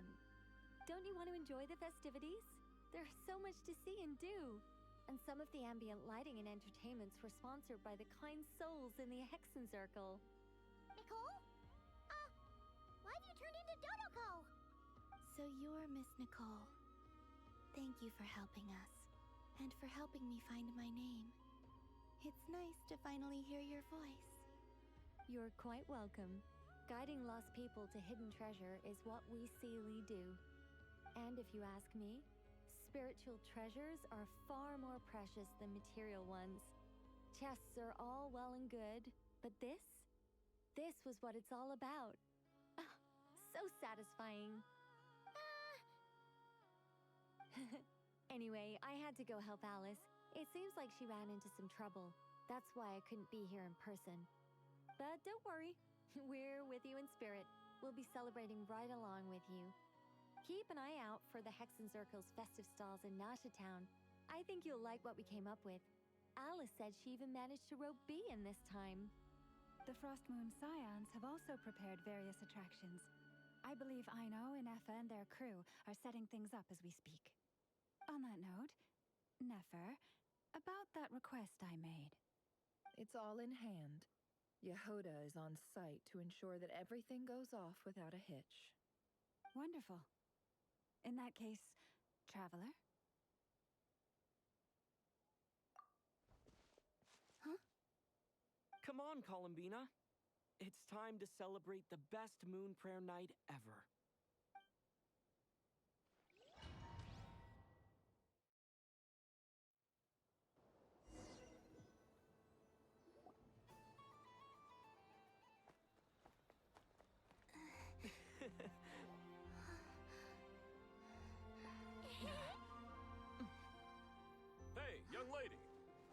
Would you like some Moon Prayer Night candy?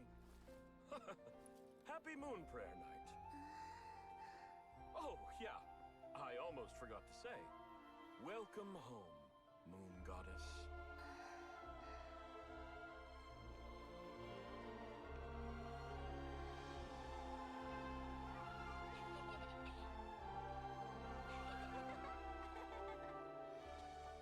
Welcome home, Moon Goddess. Welcome home, Moon Goddess. Welcome home, Moon Goddess.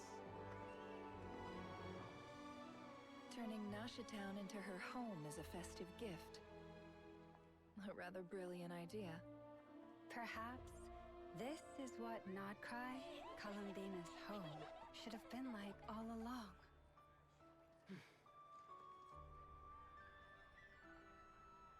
Thank you for the gift. I like it a lot.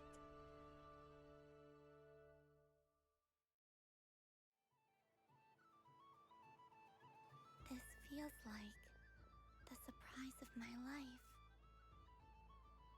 I do. I never imagined I'd ever get to enjoy Moon Prayer Night with everyone so freely. If you're happy, we're happy. Quite a strategy you came up with. Hide the tree in the forest. It's not your usual style, Lauma. Is there something about Moon Prayer Night that enhances what's in your head as well as the antlers on top? Apparently so. It even inspired a perennial penny pincher to use their resources for a greater cause. It truly is a magical festival.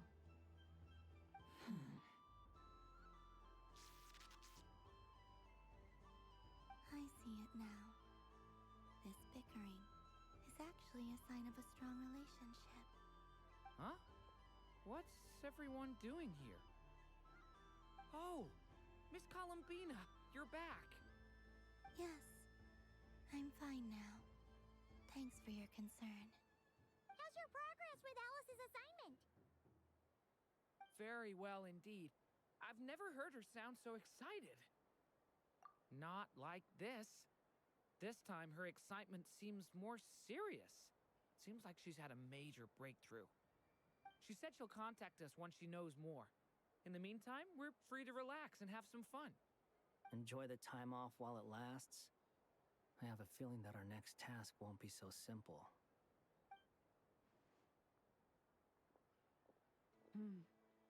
I should go. I still have a few things to attend to at the Frost Moon Scion stall. And I think I'll take a look around. With any luck, this once-in-a-year festival will come with once-in-a-year opportunities. Hold up a second. Where's Varka?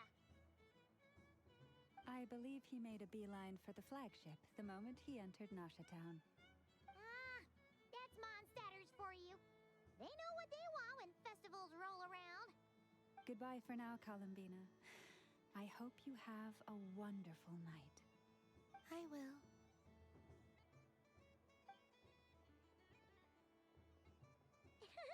Well, in that case, don't just stand there. Get out there and have some fun. You'll definitely get a warm welcome at every stall. Oh, also, take this map with you. It's a guide to the festival.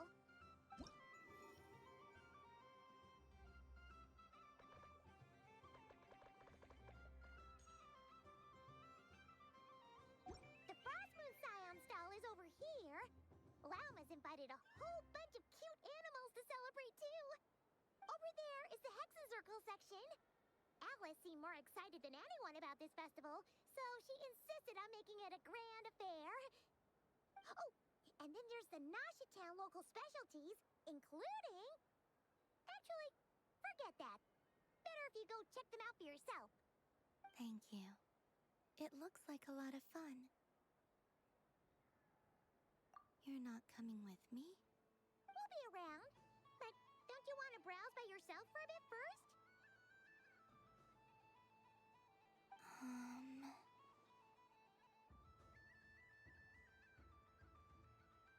Yep. If you find something you like and want to try it out together, just give us a shout. We'll be right with you. Otherwise, just relax and enjoy yourself. There's so much on offer, so try to experience as much as you can. And don't forget to stuff yourself with all the delicious festival food!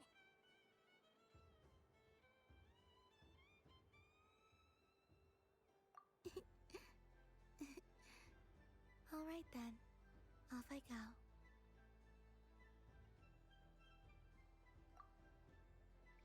Where should I go first?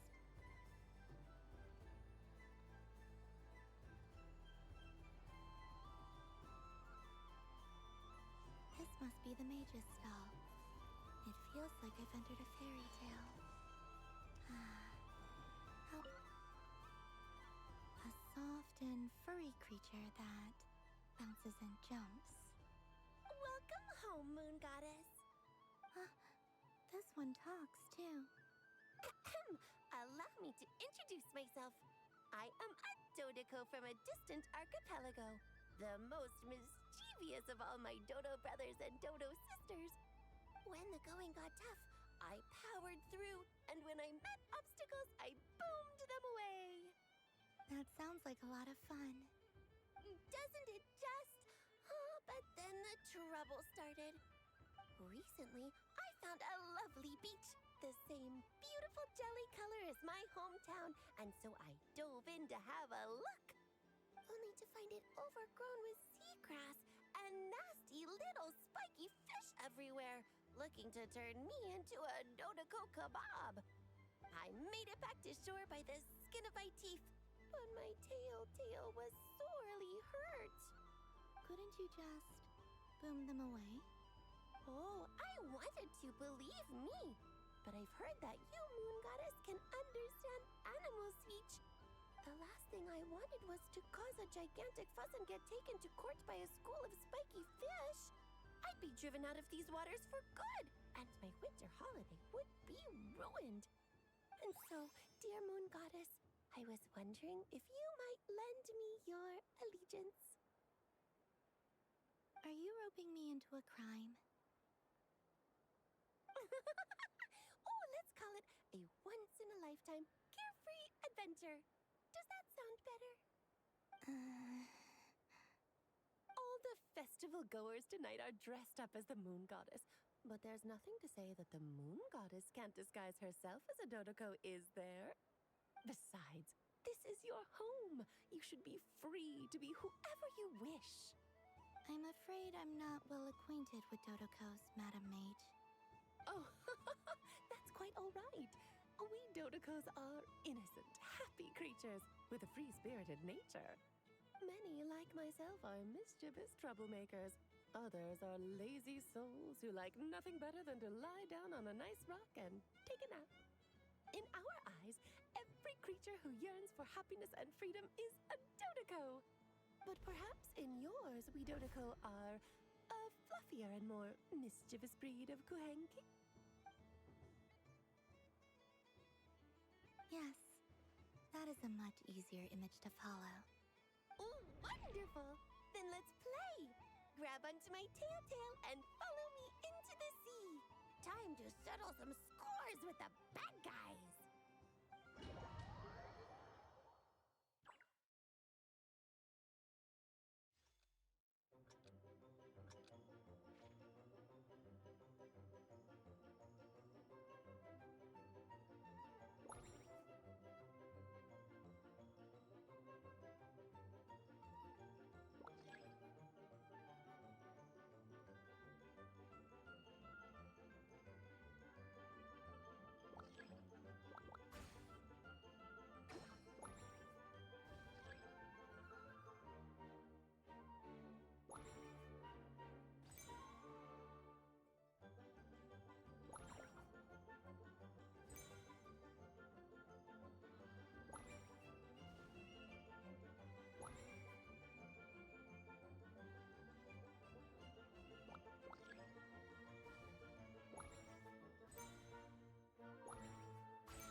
unbelievable talent.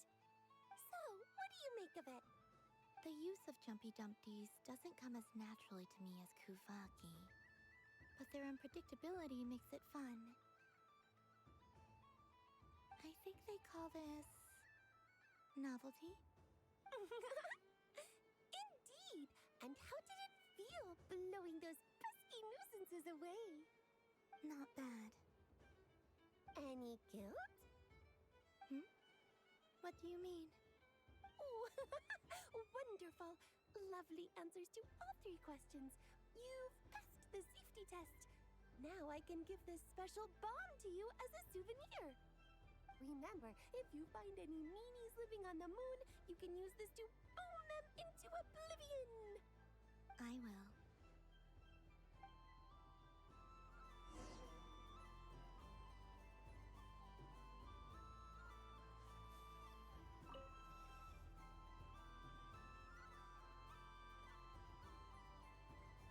I wouldn't say it's unfair, exactly. I mean, your voice goes right into people's heads. How would you explain that to the kids? You can't just explain it away as magic. Is something the matter? Ah, Miss Columbina! No, nothing you need to worry yourself about. Ah, impeccable timing. Stick around for a second, Miss Columbina. I need your input on something. This self-proclaimed Knight of Justice has yet to give me a satisfactory answer. I, for one, would like to hear your verdict on the matter. Hey, now, I left the flagship just to help you out, Miss Nicole. What's going on? So Alice and I are both using long-range remote control spells that work on similar principles, allowing us to attend this festive fair in Dodeco form. Sorry, let me backtrack a little. While similar, there are some key differences.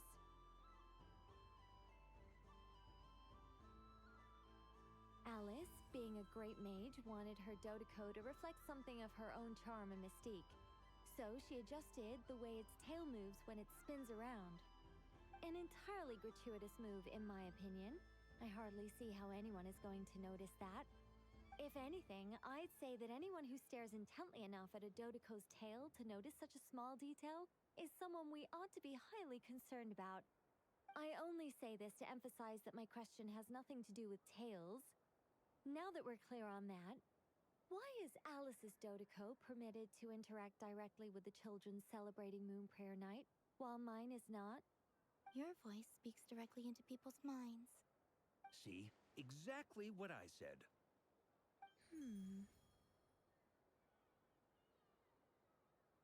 Miss Nicole?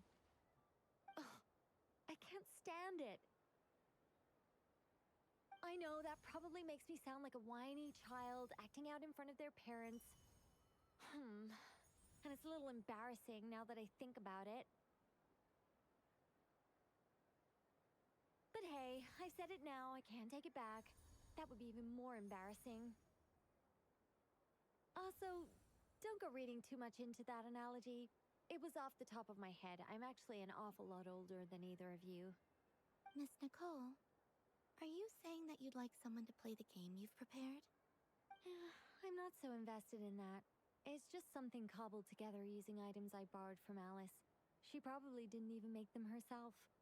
The point is, I want to know everyone's thoughts after they receive their prizes. But as you've said, I can't just ask. I've been biting my lip for so long, and I've had no one to vent my frustrations on. I thought this was going to be a nice, straightforward festival where I'd get the chance to guide people to treasure. Well, can I play?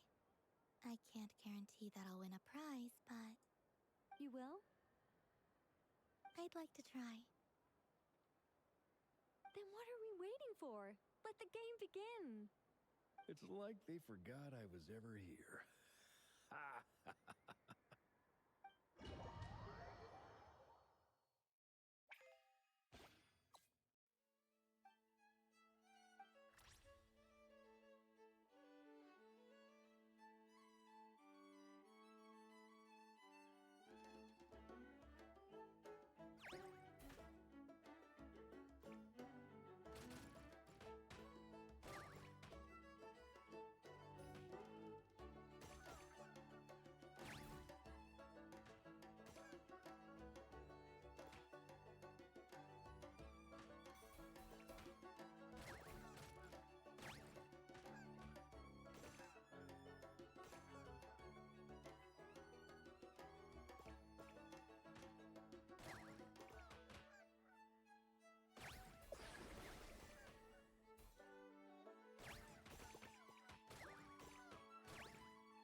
Congratulations, Miss Columbina!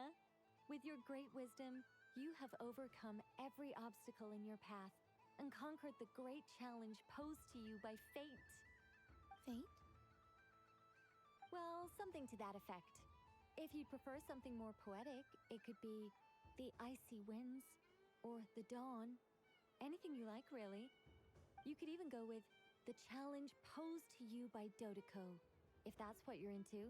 Anyway, you can take or leave my suggestions. Moving on.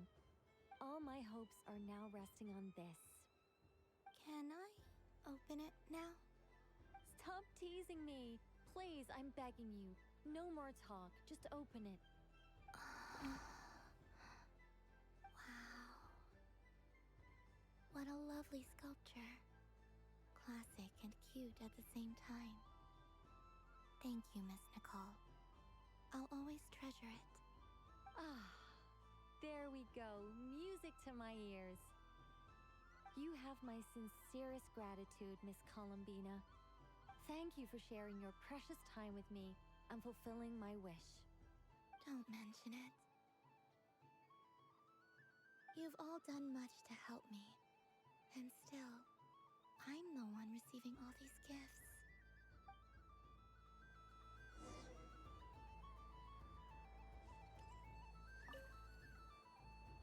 Welcome home, Moon Goddess.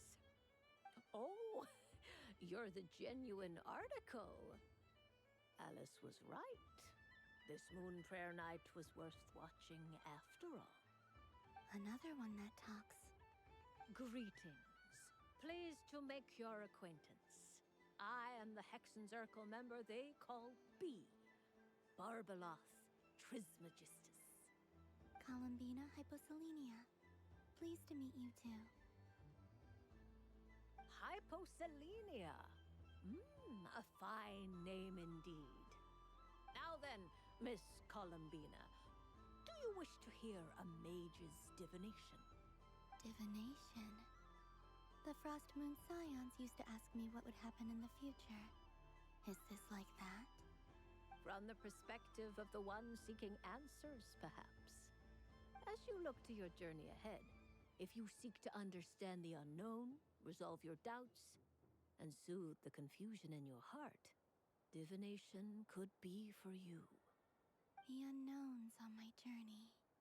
Of course, if one wishes to peer into fate, then hydromancy is the more precise option. But that is a complex affair, and to relegate that majestic art to the status of a festive amusement would seem somewhat uncouth. Besides, it is sometimes better to not know fate with great certainty. Hence, I shall use the suitably festive Luna Arcana to tell your fortune instead. It is more popular with the youth in any case. Lunar Arcana. Indeed. Unlike hydromancy, this will only display possibilities and trends. People like to think of themselves as creatures of agency and free will. Peering too far and too clearly into the future is detrimental to both body and soul. I'd like to give it a try. Of course you may. Come then, take a seat, Miss Columbina. Before we begin, are there any specific questions you would like to ask? Let's stick to general possibilities and trends, like you suggested. Ah, very well. Then I shall use the basic Lunar Arcana deck. Now, try to relax. Cast your mind upon the things you have experienced and the things you are soon to experience. I will shuffle the deck.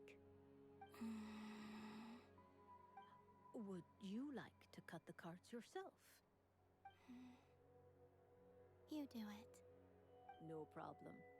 Now then, to make things easier for the seeker, that is to say, you, I shall decipher the cards from your perspective.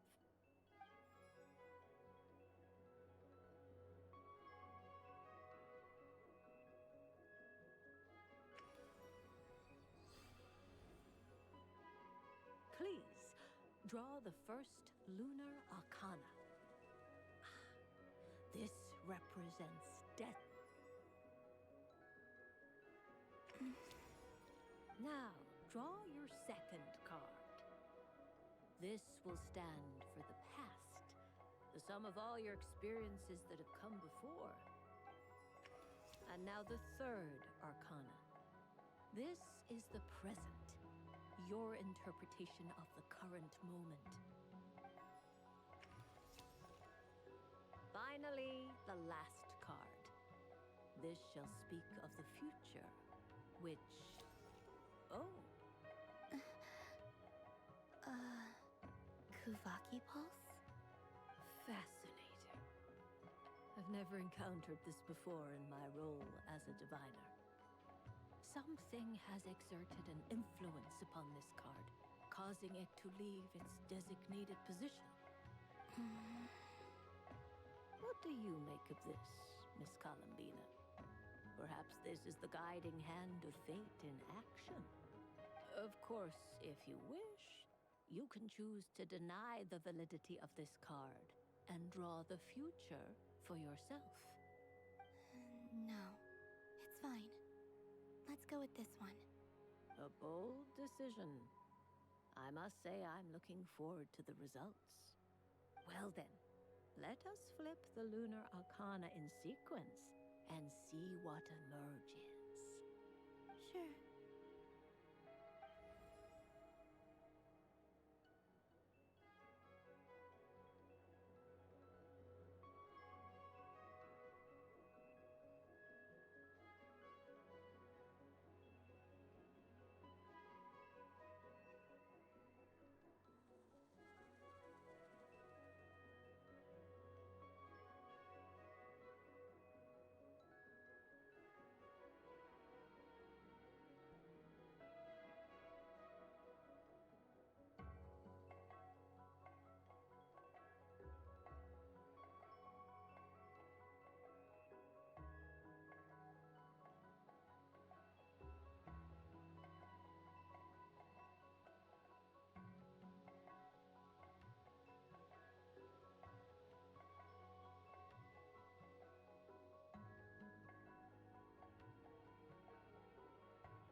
No surprises here.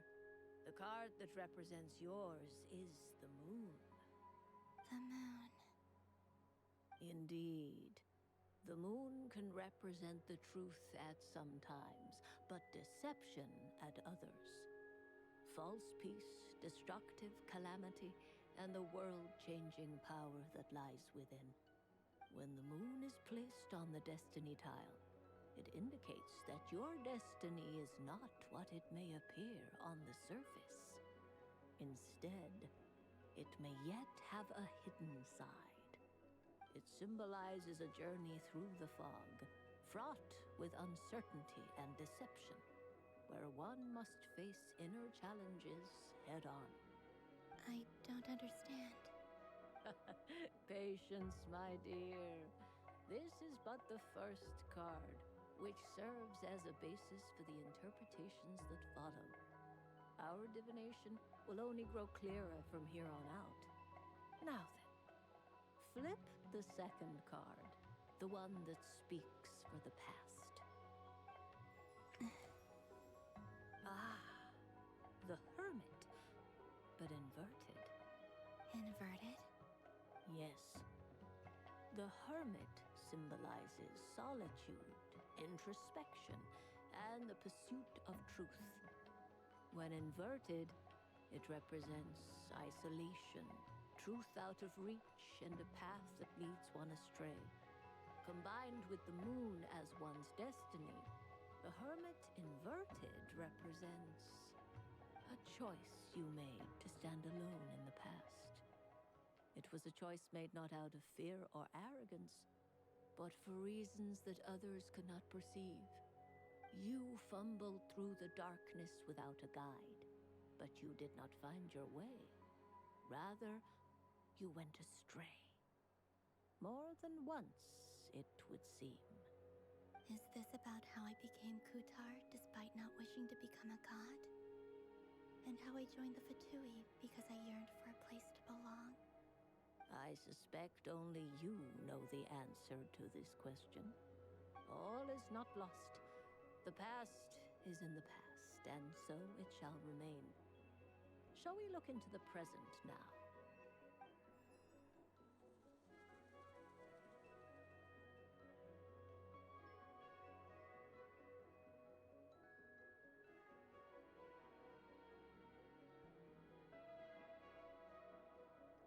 Oh my. The Lovers. One of the most interesting Luna Arcana. What does this one mean? This means that you have had an unprecedented emotional experience. The joy of finding your soul becoming intertwined with that of another. A precious and wonderful thing indeed. It's true. I've made a lot of friends recently, and they are very good to me. I like them a lot. That sounds lovely. I am most delighted for you. The Lovers can also represent important decisions, perhaps related to a parting of ways. Now, if I were to guess... Yes. My return to the moon. I understand. Parting with friends is never easy, Columbina. But rest assured, this is not the end of your journey. There is always another story waiting to be told. The future always lies ahead. The future. Well now, it's finally time to flip this most mysterious of cards. Why did it appear? And what does it wish to tell you? I'm ready. Very well. Flip this card and see what lies on the other side. Oh. Miss Barbeloth? What is it? This card is death. That doesn't sound very good. It depends on how we interpret it. It is true that it can represent an agonizing death, a complete and utter end, but at the same time, it can also represent rebirth, not forget that your destiny card is the moon. That lends your future many different potential meanings. If death spells the end, is it unavoidable? As I have said, divination can only display general trends. It is a rough guide, but it does not show predetermined outcomes. Allow me to summarize it for you. In the past, you may have lost your way, but now you have gained new connections and new strengths. You now face an important decision, one that may bring about a great change in what is yet to be. This change might, in turn, be the end of all things, or their beginning. But remember, everything is subject to change because of the moon present in your destiny. You must see the truth clearly and face your innermost thoughts. The truth. My innermost thoughts. Thank you, Miss Barbeloth. Don't mention it. Some people dislike divinations, for fear of glimpsing an ending to their story that they wish was not so. But I can see that you're different. The result of this divination will not sway your decision.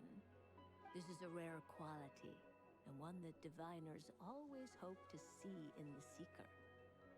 We are here merely to guide, not to exert undue influence. I understand. Go then and illuminate your future, Miss Columbina. The moonlight that shines from you now is most captivating.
Huh? Albedo? This sketch is for you. Oh, The north wind.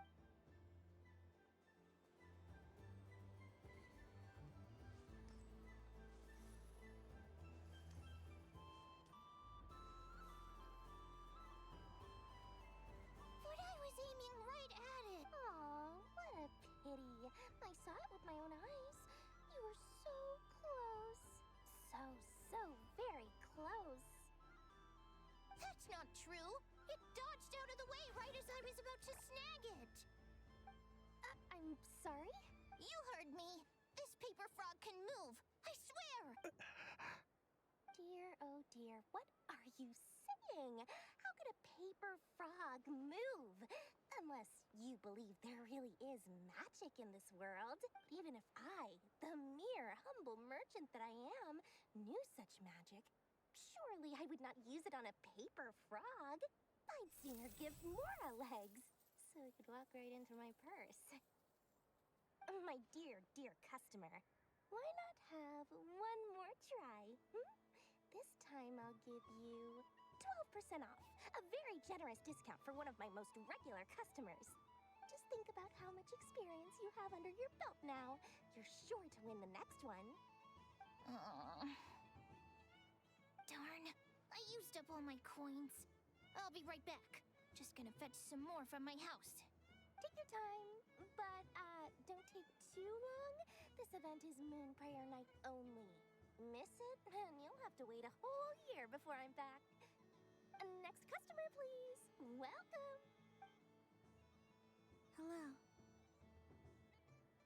Whoa. What's this big one doing over here? How do I tell my employees not to go? Dory? Why, hello there, Miss Columbina. Would you like to play my ring toss game? The rules are very simple, and it's easy to get the hang of. How much for a round? Oh, first time's free. Not a single Mora. After that, well, we can cross that bridge if and when we come to it.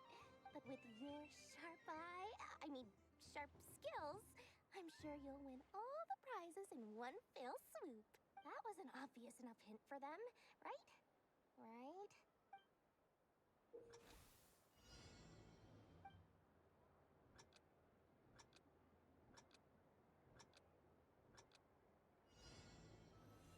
Here comes the ring! Oh, peanuts.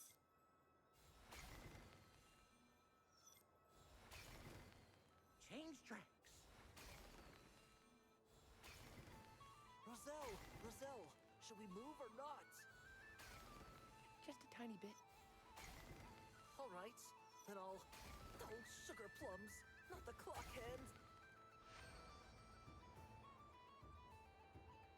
Let's see now. Let's see. Wow, very good. That's the highest score we've had all night. And here's your prize. Now, how about another round? As for the cost... Happy Moon Prayer Night, Miss Columbina. Happy Moon Prayer Night, Durin and Hat Guy. Are you here to play the game? Yes.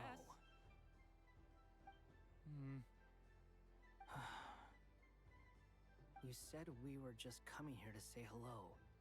I did, but then I recognized a few more people as I got closer. Do my eyes deceive me? Is that... It's our little dragon. He's all grown up. Someone's popular. Well now, since you came all this way, why don't you try out this lovely game we have going? First try is free. He'll have a go. I'll pass. It's only one free try per customer. You can't give your try to him. I'm aware.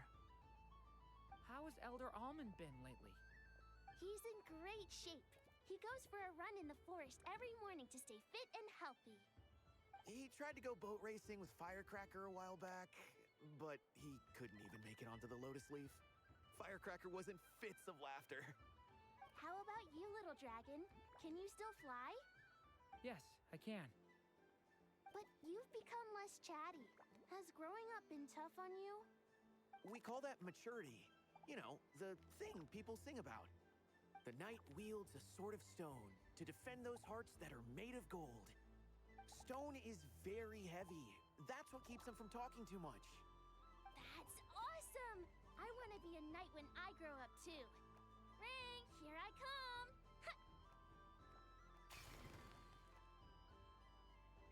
Oh, the hat-wearing man. I never thought I'd see you again. You seem more determined than when I saw you last on the train. If you say so. Oh, I do say so.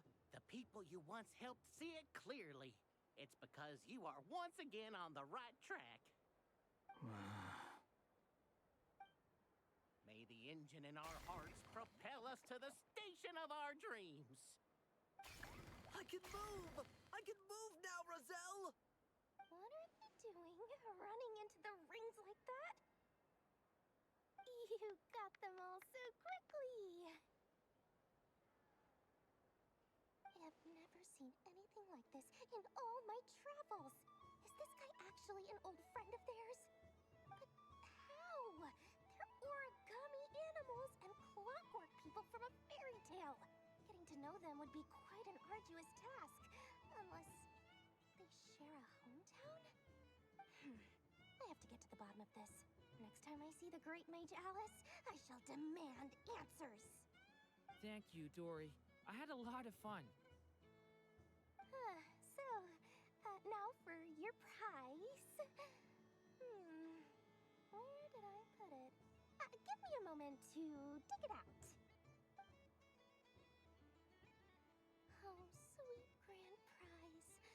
How I wish I didn't have to let you go. Good thing I've already turned a profit from the customers earlier in the night. Otherwise, I'd have wasted all my hard work. Okay, I'm back. What? I leave for 2 seconds and someone's already claimed the grand prize?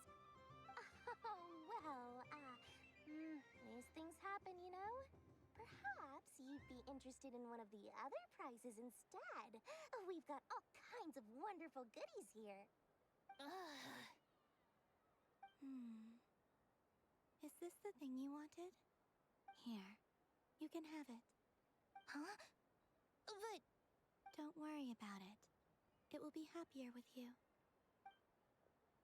Oh, thanks so much, miss.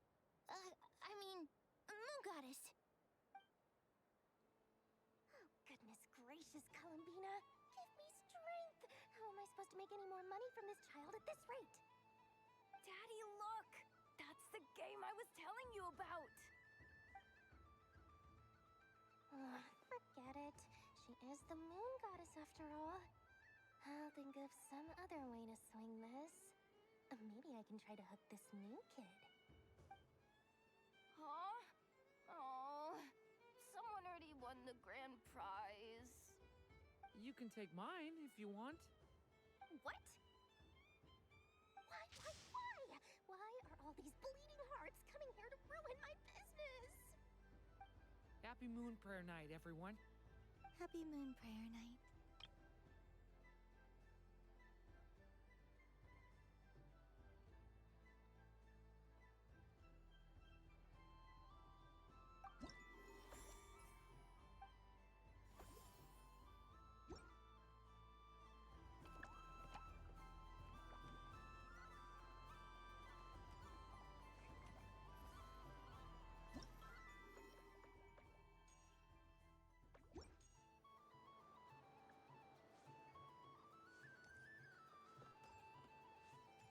What's this?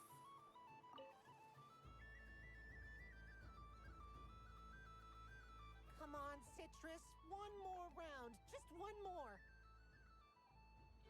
But my neck... oof. It's acting up again. You should take a break. Health comes first. Yeah, don't push yourself. We'll find someone else. Hey, don't look at me. I'm the referee. What are we gonna do then? Do you need any help? Yes, we do. We need one more player for our game. All right. Could you teach me how to play? It's really simple. You just throw the dice and move by that number of tiles. First one to reach the finish line wins. Rolling a hamster means you move one tile up paper frog is 2 tiles, and a flying squirrel is 3 tiles. 'Cause they go the fastest. Okay, I get it. So, we're all set? In that case, please take your places and let the game begin!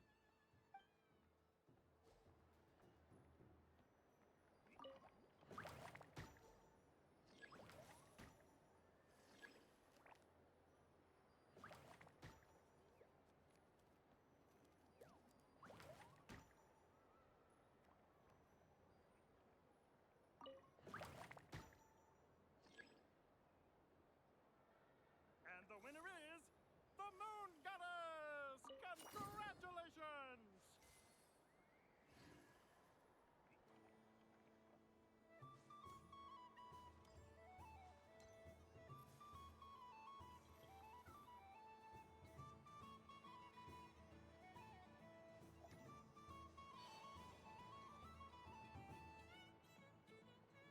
Dodoco's Whirligig! Come check out Dodoco's Whirligig! Ah, welcome home, Moon Goddess. Might I ask what this is? Ah, it's a very special amusement sponsored by the great mage herself. Ride on a soft and furry Dodoco and embark on an unforgettable adventure. I say that, but I'm just following a script here. Who is this mage, anyway? And what the heck is a Dodoco? I'd like to ride. No problem. But, are you by yourself? Is that not okay? Oh, no, it's fine. It's just that each Dodoco can accommodate 2 passengers. Would you like to bring a friend along? My friends. That should do it. Now, we just need to get everyone else to draw something on it, too. But we gotta keep it a secret from Columbina. Traveler.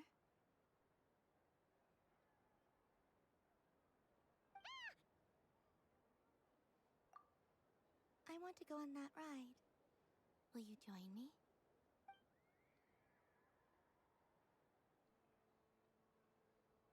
Let's go then. Don't worry. Paimon will do the rounds. You go have fun.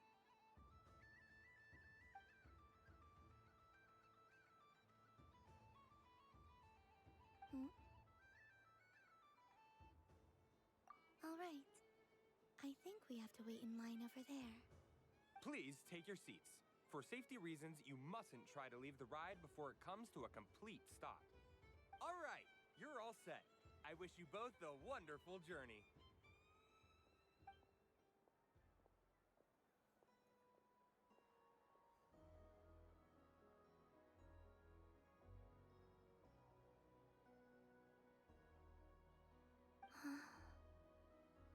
Not bad. It reminds me of riding a moon lane. Sometimes, the Kuhenki circle around me like this, playing their beautiful melodies. Yeah. I'm going to miss them.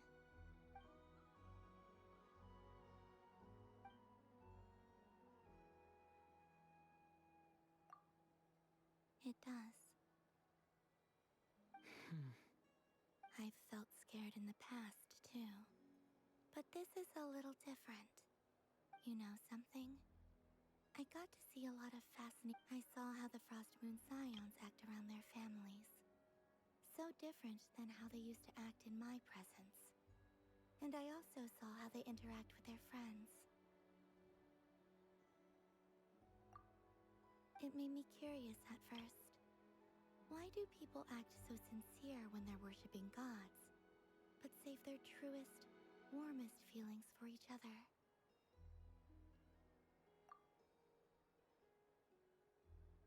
Slowly, I came to realize that it's because they trust one another.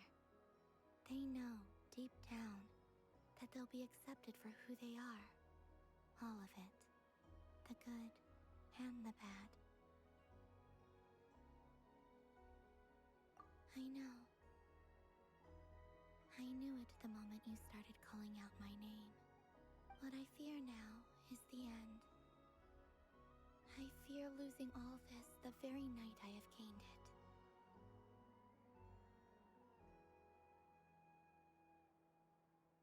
Hmm?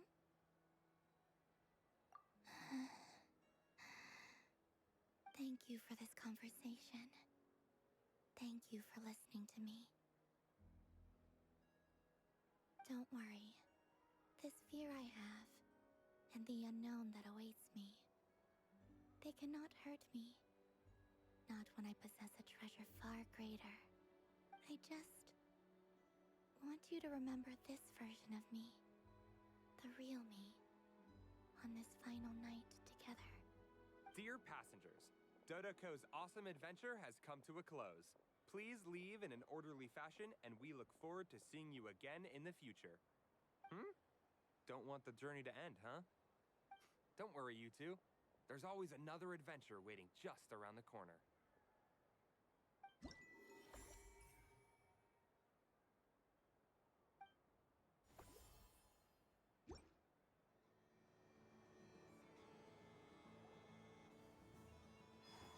So this is the Frost Moon. Sunny days! I prefer sunny days. Ah, well, you are as warm as the sun itself, Moon Goddess. Very well.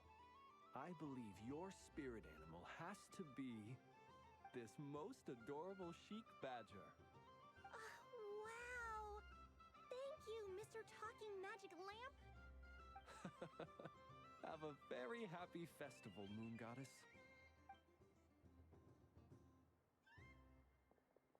Lance?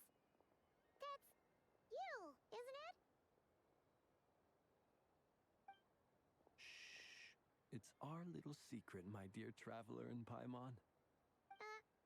Okay, sure, but why are you here selling sugar sculptures? Everyone celebrates in their own way. After gazing into the abyss and spending time around gravestones all year, what better way to relax than to see sunny smiles on the faces of the living? Besides that, I like to think of myself as a fair judge of character. I dare say matching personalities to confection suits me rather well. That's not what Paimon was talking about. Aren't you afraid that your true identity might be exposed? Should I be? There is all manner of magic in the air this moon prayer night, thanks to the work of the great mages. I see Miss Columbina is hiding in plain sight. Why should I not do the same? Why miss this rare opportunity to enjoy a special evening in my true form? Fair enough. You got a point there. People who don't know you will probably think you're just a talking lantern. Well, now that we see eye to eye, what brings you here? Not a search for your spirit animal, I presume? Well, actually... Here, see for yourself! Oh, this is... How wonderful. A beautiful idea. Yeah! We just met Barca, and he said that having everyone draw their own section was kind of boring. So, he did your bit for you. Ah, Varka. Ever the maverick. I see his artistic skills are truly one of a kind. In that case, I shall paint something on Mr. Albedo's behalf in a short while. What? Why not now? Ahem. Welcome home, Moon Goddess. Phew, that was close. Hello, Flins. She recognized you right away! What keen eyes you have, Miss Columbina. Especially considering they are shut. I did not see you. Rather, I sensed you. I can sense the fluctuations in Kuvaki all around me. One would expect no less of the Moon Goddess. Might I interest you in some candy? Yes, please. Excellent. I shall make some for you right away. Something the matter, Miss Columbina? What about my spirit animal? All the other children carrying sugar sculptures are talking about it. Wait, is she taking the test seriously? Ah, my apologies. How could I neglect that? You are quite right, Miss Columbina. Every one of us has a magical creature living in their heart. Would you permit me to help you find yours? Yes, please. Do you prefer the day or the night? Night. Which of the 4 seasons is your favorite?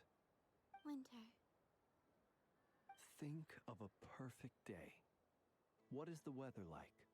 Sunny, rainy, or perhaps cloudy? Rainy in the morning, sunny at night. What kind of answer is that? Forests, lakes, and open seas. Which do you prefer of these? I like them all.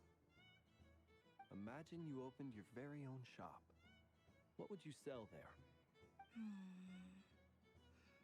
Moonlight, I think. Wow! Paimon would totally shop there. It wouldn't cost anything. You'd just need to visit. Aha! I believe I know what you're here. Oh, it's a Kohen! Indeed. A free... It is the perfect fit for you. Thank you. It would be, but you shall have to forgive me.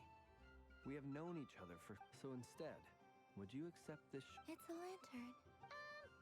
Hey, why aren't you two going... Come on, play ball. How get this... But I want to hear Paimon's. But it'll probably take ages. Oh.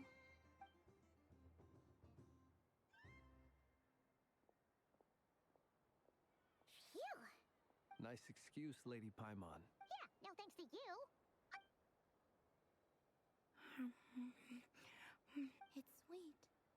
Is that Lockaberry? This way, this way! It's the candy-selling lantern! I'm coming! Of course.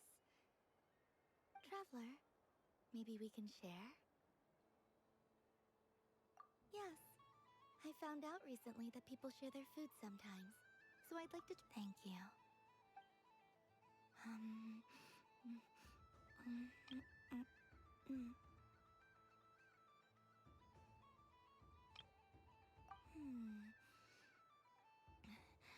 Yours is a little more sour than mine.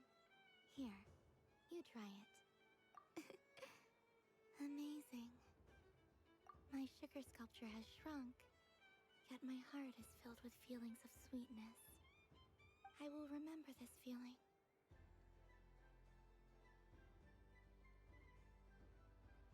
Sure.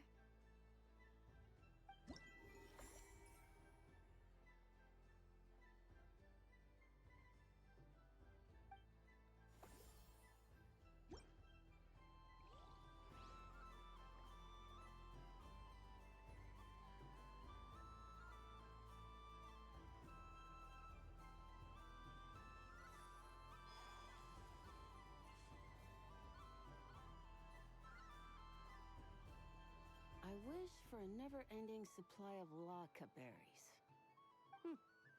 What a humble wish. Probably written by a child.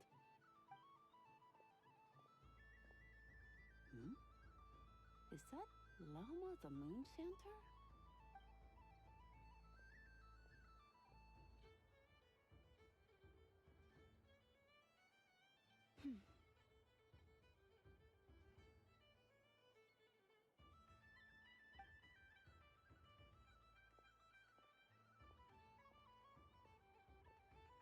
I wish that the long plume ibises would stop biting me. Oh dear, poor Lauma. All right, I'll write that one down for you.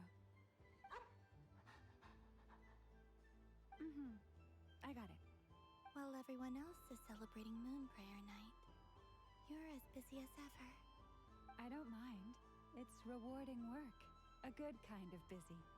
My antlers are at their heaviest tonight, and the Kuvaki waves are especially strong. But as I help these dear friends hang their wishes up, I feel a great peace within myself that is hard to describe. You see, they are all such beautiful wishes, and they are ones that we can fulfill by our own strength. Do you blame me, Llama? I want to hear your honest answer. It is by the help of so many people that I can return to the moon. But I feel as though I've hardly done anything in return. You've done plenty, Columbina. I say this in earnest, both as someone who knows your history, and also as a friend who has seen what you've been through. What about as a moon chanter? I feel proud to honor our moon goddess's wish. And I'm sure any moon chanter in history would have felt the same way. Thank you for your kind words, Lama. But...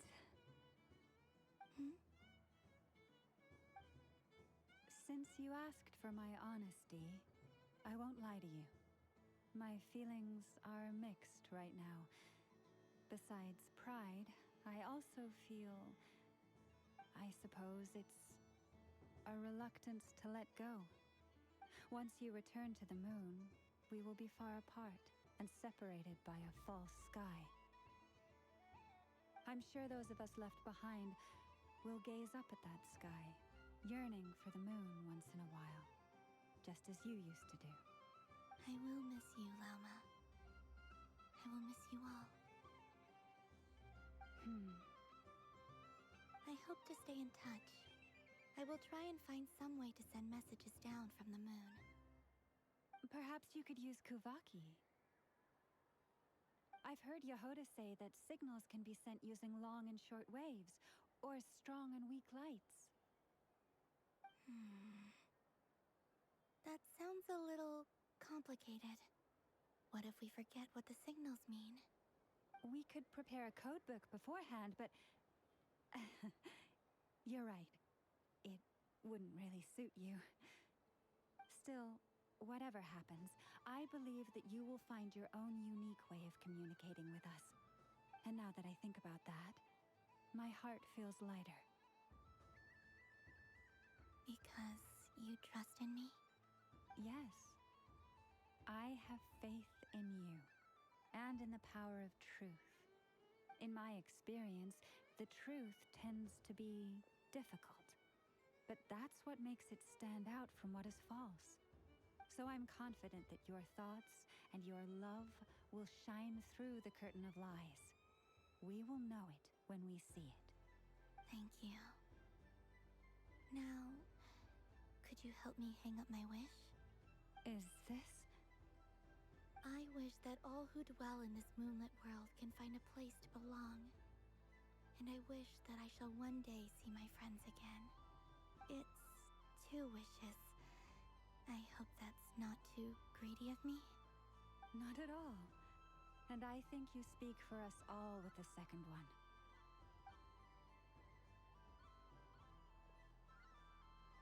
I shall continue to pray until the day that all of these wishes come true.